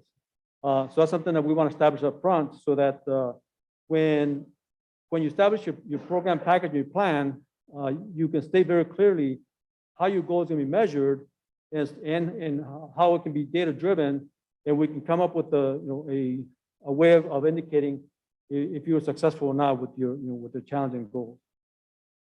We also want to provide an opportunity for programs and program leaders to increase their budget. In other words, if they have an idea or something they can implement that they feel is going to provide them, give them a better way to serve students, or whatever the particular goal is, that if they have an idea how they can do something bigger and better, then we have the opportunity to provide them more additional funding, if they had that good idea. So that's something that we'll be discussing and voting on as well. And so that kind of brings the reason for the potential name change, is that in our mind, this is really a lot more than just budgeting.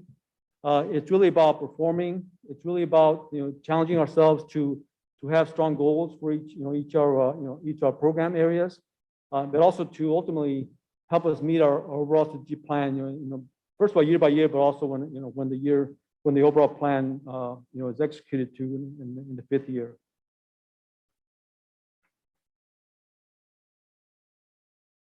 I want to describe a little bit of the process that we'll be following here. There's three main components of a program package. One is that we want to have each program package and leader to have an established outcome or a goal, or if they're going to meet a challenge, something that that they want to be able to do in their particular program that's going to improve whatever they're indicating they're going to improve on for the year. They can have one goal, or they can have up to three goals if they want. But obviously, we want to make sure that at least one of the goals is very challenging, and that's going to be difficult to meet. That's one of the criteria that we're trying to have, is that we don't want you to just do the work that you're supposed to be doing, but we want you to really stretch yourself. Kind of like we talked earlier about Dr. Lloyd, about the stretching ourselves and stretching our capabilities and our students. And we want the same thing here. We want to stretch ourselves to do better, for our programs and ultimately for our students. The second part of the package is the activities, and we're also asking, is once a program leader establishes their goal for the year on the plan, we want them to identify activities that they have to do in order to accomplish that goal. So we want them to, because one of the things that was a little bit of a misnomer in the past is that the activities should really be activities and actions you're going to take to help you meet your goal. Okay? Not just what you do as a department, but really focusing on what I have to do to accomplish that one goal that that we have set for the year. And again, going back to the evaluation component, that's the third part. That's a very, very critical part, is identifying the outcomes and how do we measure them, because we want to know again up front that you're going to be measured based on that when it's all when the year is out, and then that's going to be the evaluation component for the overall plan for the year.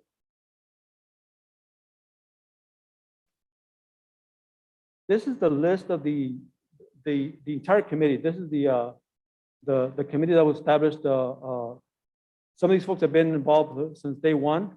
Others were added last year, and then more recently, with some changes we had in staff, some other folks were added as well to the list. And so from this list, we also have some that are program leaders and program managers. Those are the folks that are going to be, that are marked in the column here, X'd out. Is that those are the folks that are going to be establishing the program packages and plans. for that particular area that they're responsible for. And this is a list of the program packages from last year. And right now we're proposing that because we more or less skipped the year of this process, that we basically keep the same programs in place for this year. Their goals obviously might change. That we're trying to to have them be more creative about the goal they want to meet. But we are proposing that we keep the same packages. But we do want to make a couple of exceptions where we want to eliminate a couple of programs from the list. Partly because we can identify how they came up with the budget amount from last year, and so from previous years. So, for example, media centers. That's one thing that we're looking at for at least for this year only, to take that off the list. And then possibly we were looking at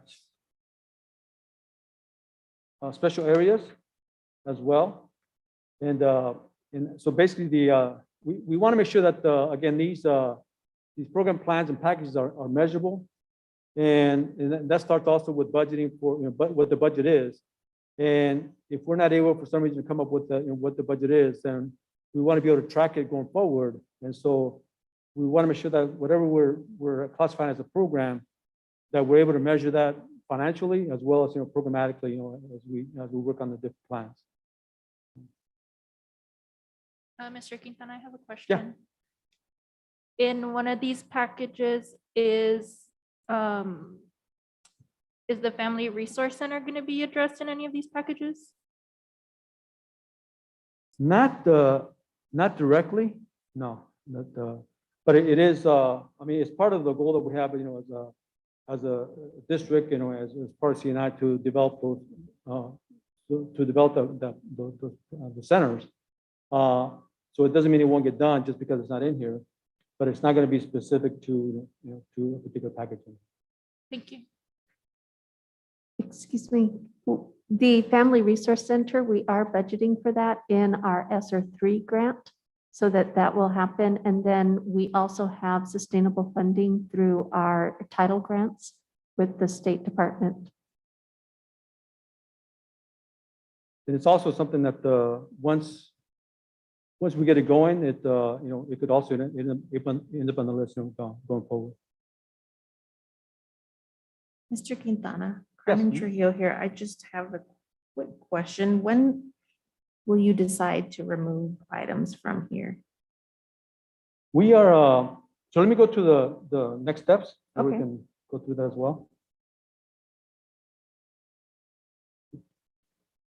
So one thing that we're looking at as far as next steps is to confirm and develop the program packages. In the meantime, we've had a couple of meetings. One was a training session that we had that Dr. Cheryl Crace provided for us. The other is to begin discussing all these different packages that were there from last year. So we presented these current packages to the existing committee. And so at our next committee meeting, we'll look at these, which will probably be 2 weeks from probably Wednesday from yesterday. We'll be looking at these as a committee, and then we'll make a decision at that point, which ones stay, which ones go. But definitely, if you have some recommendations, we could definitely hear them. Well, I'm glad that we're starting this process. Maybe it's earlier, I'm not too sure as far as the past timelines, but the process prior was really confusing, and the voting for it was very confusing as well for me as a board member, and this being something that was new as I joined the board. So my question is, how much time until we have to vote on stuff like that do we have, and will we have conversations in between? Yes, let me answer that a couple of ways. One is that we're going to be providing 2 or 3 sessions of training. We started one a couple of weeks ago. We have another one coming up on Wednesday. That we also like to invite the board if they want to participate, it probably works better if we have maybe, two of you attend that, and then we're also recording the training sessions. We can also provide you the training as well through video. And but the idea is that we want to train the staff and especially the committee, obviously, and the board on this whole process. And that's something that coming from Dr. Cheryl Crates has been doing this for many years. She did this similar work at Osborne for many years, and also what was the other school? Down in school district, Osborne and Madison. So she was there several years in both districts and basically implemented this process there. So she's very knowledgeable in this process, and so she's providing not only the training for us, but we're meeting with her on a regular basis to kind of really talk about this process. How do we make it easier? How do we make it more understandable? And also how do we make it better as far as meeting our challenges and meeting our goals that we want to have set. So the training is happening, and so we want to provide that to the board and also to our staff. So that's one way that we can hopefully get to a place where this is not so confusing, and everybody understands it well. And the second part is to your question was between us establishing the packages, first of all, deciding on those, deciding the prioritization metrics that we want to develop to prioritize those things. We also want to present those packages to leadership. So what will happen is each of those packages will be presented to the leadership here at the district, and then once we kind of go through that review process, then they'll come to the board, and that'll happen over the next probably 2 months. We're looking at doing 10-minute sessions for each of the programs. So it'll probably take 3 or 4 meetings that we'll go through that, so that we don't take the entire meeting's time. And so between that and these meetings that we have with leadership and also with the board, we're probably looking at November, possibly December. We're hoping that we'll get it all done in November, but it could be also extended to December. But that's kind of the general time frame. Perfect. That makes sense to me, but I do want to explain my question because I'm sure I didn't use the appropriate word, and maybe the process will change, I'm not sure, but I do remember having a whole session on scoring, like packages. So I meant to say scoring instead of actual voting. So I apologize if I confused us even more, but it sounds like we do have a timeline in place, so that way there is going to be some conversations prior to presenting all of these packages. So that was my main question. Thank you very much you did answer it. Thank you. Yeah, there definitely will be, because that's one thing is that, we are again having a session, training session next Wednesday. But even that one, it's not gonna be the final one because we're probably not gonna get to the prioritization, how we do the scoring until the following session. We started out kind of, very general to talk about the whole process and the importance of, and how to use it properly. Next week, we're going to get into actually how to establish the program plans and the packages. And then after that, we'll get into training for actual scoring and prioritization. And so, again, you'll have access to those trainings too. So that way, when we come to the board, you have some familiarity with what we're doing. And then again, just, as far as the next steps, again, going back to presenting to the district leadership and then governing board, I think it's a great opportunity for the staff to showcase their programs, to showcase, the challenges and the things they do and the things they do well. And so that's something that we're all looking forward to do. And so that, you get to know some of the other leaders that we have in the district that do a great job for the students and for the district as well. With that, if there's any questions, I'll be glad to answer, but I am pretty much done. Mr. Quintana, I have a couple questions and maybe a suggestion. Mhm. So, and I want to say thank you for the presentation. It was very clear.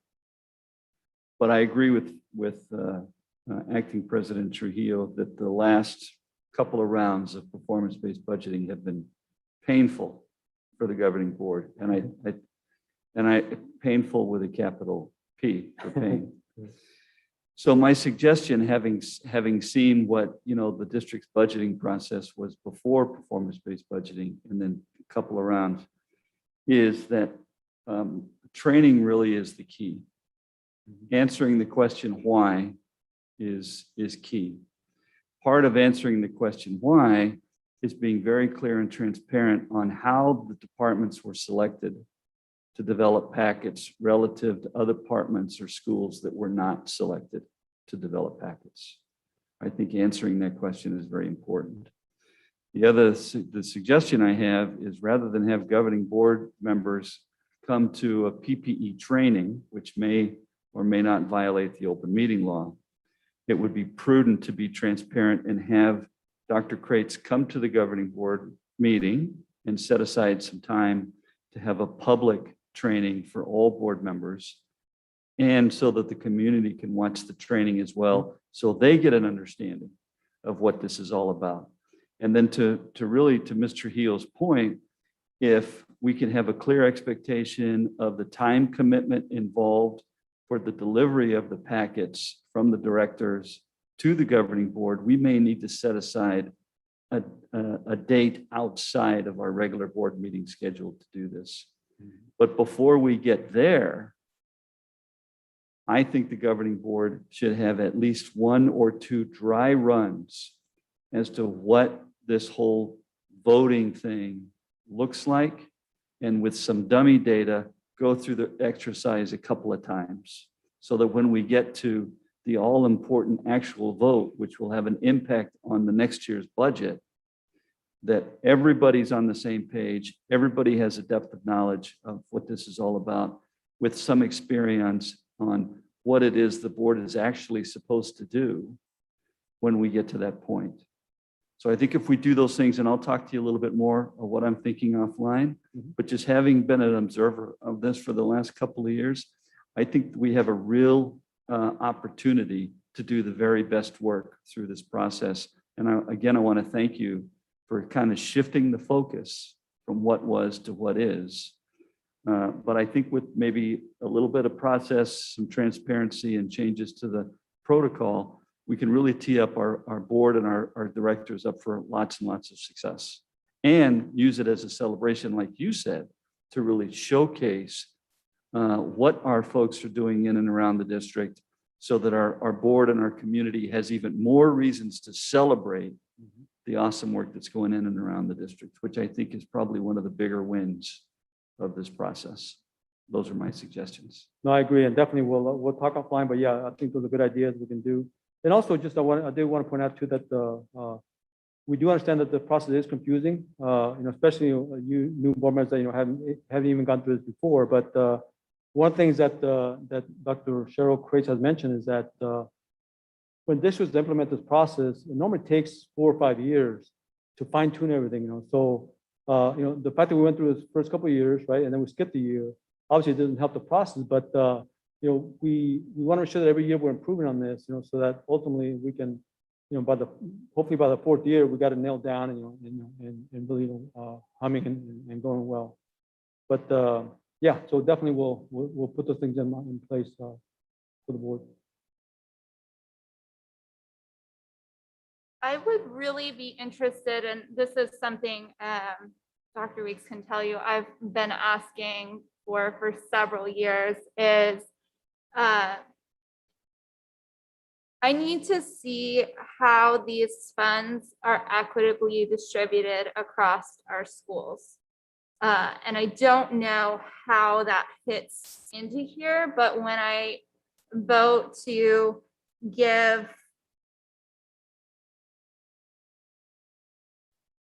$4 million to something, I want to know that we are supporting Dunbar as well as it needs to be, and not support, I think, there is some data that shows that our schools with wealthier students draw better teachers, and better teachers cost more, right? So that's what I want to see, is where are our funds going. And I know that that's a very difficult formula, but I've even asked for the level of detail that would include the community resources that some of our schools draw in. And I don't know that that necessarily fits into this package situation, but what might fit in is our equity committee. And I know that Dr. Gonzalez has been tasked with the equity committee, but I would really like to see that become a program package, because I know that it needs to be embedded in everything we do, but since that doesn't come naturally to us yet, I think we're going to need to spend some dollars and have it stand kind of on its own so that we can really focus on that. So and maybe someone can help me as to why we don't see like school by school funding very often in like numbers. But that's something that is very interesting to me, is to find out and like per student, what is different at our schools. Yeah, I think, thank you, Dr. Bink.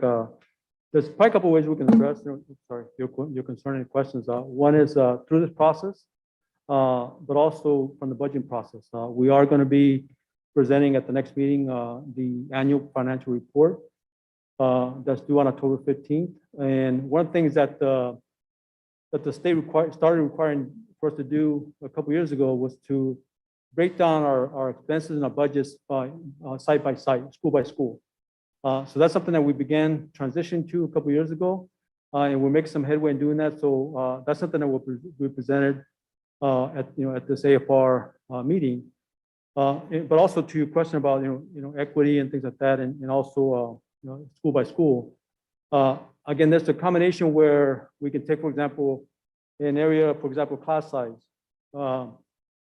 We could possibly look at a way that we can structure this plan to say, how do we make sure we have the right class size at a particular school based on certain needs that they have, and that could be part of the goal that they have, as part of the plan. So it may not be all answered in one, one plan or one package, but I think the combination of reporting, on a side-by-side basis that we're going to start doing, going forward, and this process I think will help, to answer your question. Does the side-by-side include our schools reporting all of their grants and outside resources that their community resources that they're bringing in? There's I'm not sure to what level of detail we'll be able to get to, but we definitely want to break it down by the major categories, meaning we have the bigger categories, the M&O funds, right? That's $50+ million. We also have federal funds, that there's multiple grants that we get to federal funds. We also have capital funds, whether the bond funds, and understood the capital, capital overrides and so forth. So we do want to break that, our budget and expenses down by those different funding sources. I have to look to see how detailed we can get on outsource, outside donations, for example. But we'll see what we can do about showing that. So, Mr. Quintana, so not all programs and departments are listed on here, or are these all the ones that are listed that we're prioritizing? Not all programs for the district are listed on here. Okay. These are the ones that we're beginning to build on since the start of the process. Initially, they started the first round was 15 of these programs. We added, I think, 5 or 6 more the second round. That's why there's like 2021.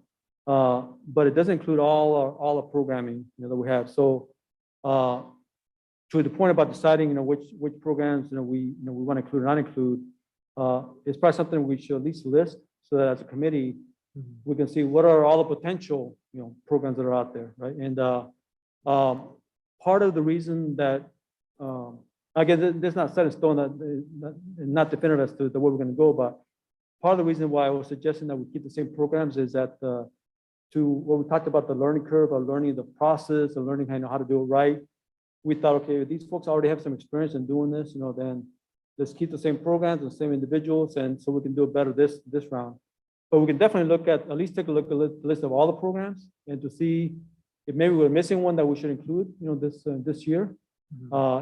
It's, I think as long as we keep the majority of these, I think we'll be in a pretty good place, but we can look at that as well, and see what else is missing from this list. Yes, please, because I mean, this is, when I look at this as in terms of a budget, and maybe I'm looking at it at a different lens, that not be accurate for this, but when I look at this as like our budget priorities, I'm struggling to understand the, like, I guess, our structure of where, and like, board member Bueno has brought up the empowerment center fits in this, and I know you said that's being pulled from ESSER funds, so might be something else, or where the Pathways to Success initiative fits into this. I guess I'm trying to look at it through like a structure of like, where do these programs fit in, not just with the strategic plan and the equity plan, but also with addressing the issues that we need to address and the initiatives that we're starting. Does that make sense? No, yeah, that makes sense, because you're right. I mean, part of the reason why these numbers don't maybe correlate to the overall budget is that a lot of these funds are basically just M&O funds. So if we include the entire budget, the M&O funds funding is about 53 million per year, give or take. The overall budget as a district is right about 90 million. So there's another 35 million or so of federal funds, capital funds and so forth that we could include in the list, so that way we know what are the programs that basically make up the entire budget. And then that way we can maybe decide that which should be higher priority than others. Okay, thank you. Yes, and then my other concern is are we including teacher insights and community insights too into these program packages, of like just gathering feedback of what they're thinking in terms of how we're prioritizing this? Yeah, so far we have not. As far as I know, we in the past we have not solicited community feedback. We can definitely look at that. We have to probably figure out a process to do that and do it effectively. But so far we have not. Dr. Weeks? Yeah, thank you, Board Member Carrillo. Yes, in the past, we've had both community members and teacher representation on the committees that participate in the evaluation of the packets. So that is true. So continuing that, tradition that was very important to Drs. Hidalgo and McLaughlin, I think is, but to your point, I don't believe that it's fair to keep going back to the well of the same departments year after year after year, which is something I think Mr. Quintana recognizes, and I think that's going to be some of the changes as we move forward. Dr. Vink, to your point, I think it would be prudent for you to sit down with me and Mr. Quintana, and maybe other board members would like to have some one-on-one time as well, to really take a deep dive into what school district finance is all about. You take a look at the back of your packets and you see there's just gobs and gobs of fund codes. Each fund code has its own definition and restrictions. And so which of these funds, or these funds as they come together, pay for the different programs that to support our students, right? Making that connection gives you the greatest opportunity to make the best budgeting decision possible, but it's going to take time. And I would say, as brand new board members, now that you've had kind of an orientation of high level, and we've gone through, Dr. Vink, I think you said it very well, we have some trust in that our COVID response is at least begin to become part of a system, right? That it's time for governing board members to really take advantage of learning other parts of the district. So there's a couple of ways to do that. We can do that at open meeting, which would take a long time. And I always recommend doing open meeting when we can. But the kind of deep dive that I'm talking about is really going to take some one-on-one time, where we can pour over some AFRs, we can pour over some budgets, some budget worksheets, and things that really explain how does a school district budget come together, more than just the reporting to the state, right? So if you're interested in that, let us know and we'll set some time. It's going to take some time, but we'll set some time aside and we would love to walk you through that process. I will say this, and I've said it before, lawmakers intentionally make this very, very complicated for the purpose of confusing the community. And so being able to untangle that is a challenge. But I've been doing it for a long time. And so I'm happy to jump in and help out and be part of that conversation. I would like to add, the last couple of years, the city of Phoenix, during their budget process, they've utilized a tool. If you go to their website, it lets the user kind of allocate, where they would like to see funding, and it makes them actually balance it. So I think that's a good tool if we're gonna open it up to the community participating. If we can duplicate or do something similar where it gets people engaged in how to balance a budget instead of, just trying to give input when they don't really understand it. So Right. I would just encourage you to look into a tool like that. Okay, I will do that. Thank you, Ms. Juana. I like that, Ms. Bueno. Thank you. I've never heard of that. So, and I understand that it is complex, but I also understand that our schools are not equitably funded. So that is, just I would appreciate a pie chart of some sort, either with all the schools and with all of the different pots of money, the M&O and the whole picture so we can see it would be, I like tables and colors and charts and things. Yeah. That's helpful. And then if this sort of table comes back, if I can see it in order, lowest to highest amount, that would be I'm helpful. sorry, order of what now? Lowest to highest amount, if a table like the one that we That one, have okay, comes back, okay. just easier to manage in my brain, unless you want to give us movable docs, then I'm happy to do it myself. No, yeah, we can do that. And also to your point about the pie chart and information, like I mentioned, at the September 23rd meeting, we're going to be asking the board to approve the annual financial report. And so we wanted to provide a board update on Monday that's going to give you a summary of that information. So you have something to look at, review prior to the board meeting. But also that, that could also prompt some questions that you have that, please reach out back to us, let us know what questions you have so we can answer those before the next board meeting. And that way you have more information, or if you want more information, we can add it to the presentation at the board meeting on the 23rd.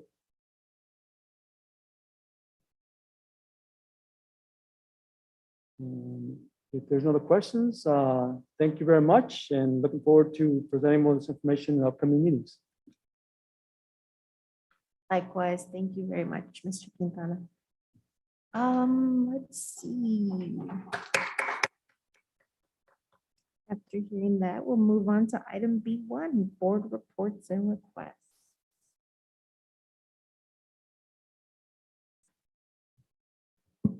I have a board report. So this week is the ASBA legal conference, and Dr. Vink and I attended today's session, and Dr. Vink attended yesterday's session. And just to report on, it is very informative, more lecture style, but it is very informative in terms of helping us understand where we're at legally with the decision we're gonna have to see about masking come September 29th, about a bunch of the policies that the legislature has passed and how we're navigating that. And then another thing too is just as board members, there's a lot of board members I've connected with virtually, but it's also a time just to talk with them and see what's happening in their neck of the woods and see them face to face for the first time. And I appreciate that level of networking. But it is something that there are benefits to it, and in case anyone's deciding about going next year. But I appreciate going, and I just want to report on what it's, just give you insight on what's happening there. Thank you. I will echo Mr. Carrillo's sentiments. And I have just a couple of requests. One of them is spurred by the conference. I am wondering where do we market's not the right word, but our services for families experiencing homelessness.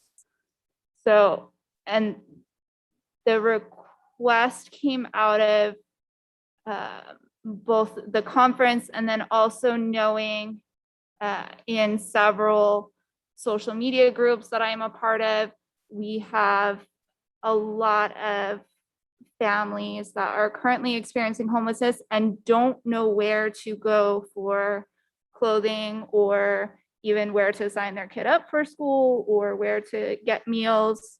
And there was a suggestion made that we market in like the budget suites or places where people that are experiencing homelessness might be. So if I could just get an update on what we currently do, that would be great. And then I'd like an update on our peer staffing. And I think it's coming, but just an update on our COVID cases within district. You're getting those Monday reports? Okay. Did you get the Monday report, Dr. Vink? If not, we can resend it, but we've launched our kind of, I'm calling it the Monday report. So on a Monday report, you get COVID cases. On Thursday, you get the community. Did we get it on Tuesday this week? Well, maybe it was on Tuesday because Okay. of Labor Day. Mhm. Oh, but it did not have the report. Okay, so we did not get the report this week. Okay. Thank you.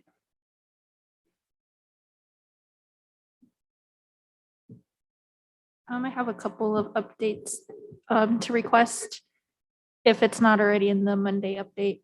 But I would like some numbers on the pool testing forms that we've received. So I would like to kind of gauge to see where in our community we're not getting the form signed, so I can help with outreach.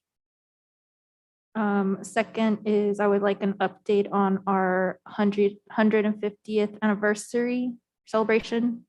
You know what I'm talking about. And then lastly, I would like to request for Mr. Quintana if I could get a tour of where the buses are. What do you call it? The plant services? Yeah, if I could get a tour of the plant services when you're available. Thank you. Thank you, everyone. I just have, I guess, I don't know if it's a request or an agenda item actually at this point, so I'll look to Dr. Weeks for clarification, but I do feel at some point we need to have an open discussion about gatherings and board meetings and keeping those in person, how comfortable everybody is.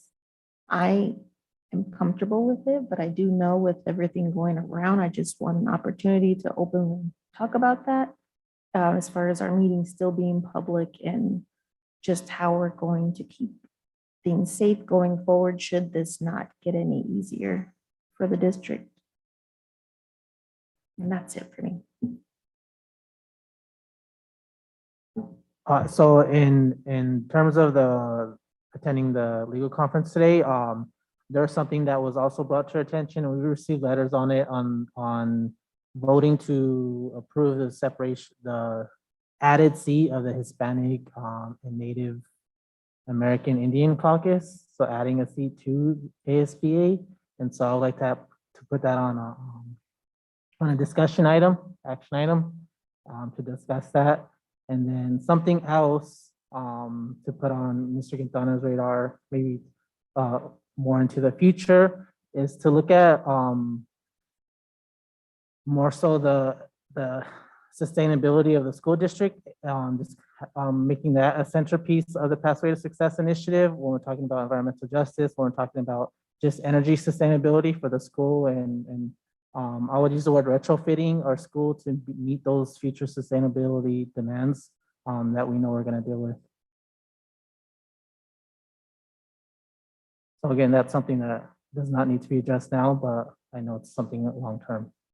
Thank you.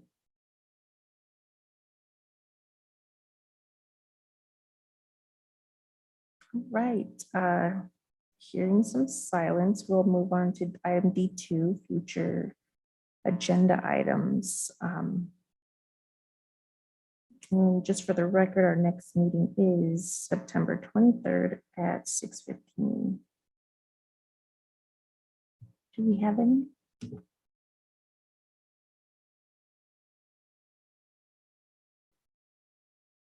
Madam Chair, to your point, if at some point the governing board should choose to go back to digital or virtual board meetings, then we would bring an item at that point. Otherwise, what I would suggest is if board members would email me your thoughts about staying in person, and then we can kind of go from there. Mhm. I've been thinking about that too. Mhm. Just to have it out in the open and plan ahead as opposed to react. Mhm. At what point does community spread cause us to go back to virtual environments? We're fortunate that we don't have a lot of people in our boardroom. Absolutely, agree. Hearing no future agenda items, I would like to ask for a motion to adjourn. So moved. Do we have a second? Jessica Bueno, second. Perfect. All in favor, say aye. Bye. Right. With that, the motion passes and we will adjourn at 8:53 PM. Thank you, everyone, for joining us in Thanks, everybody. serving Phoenix.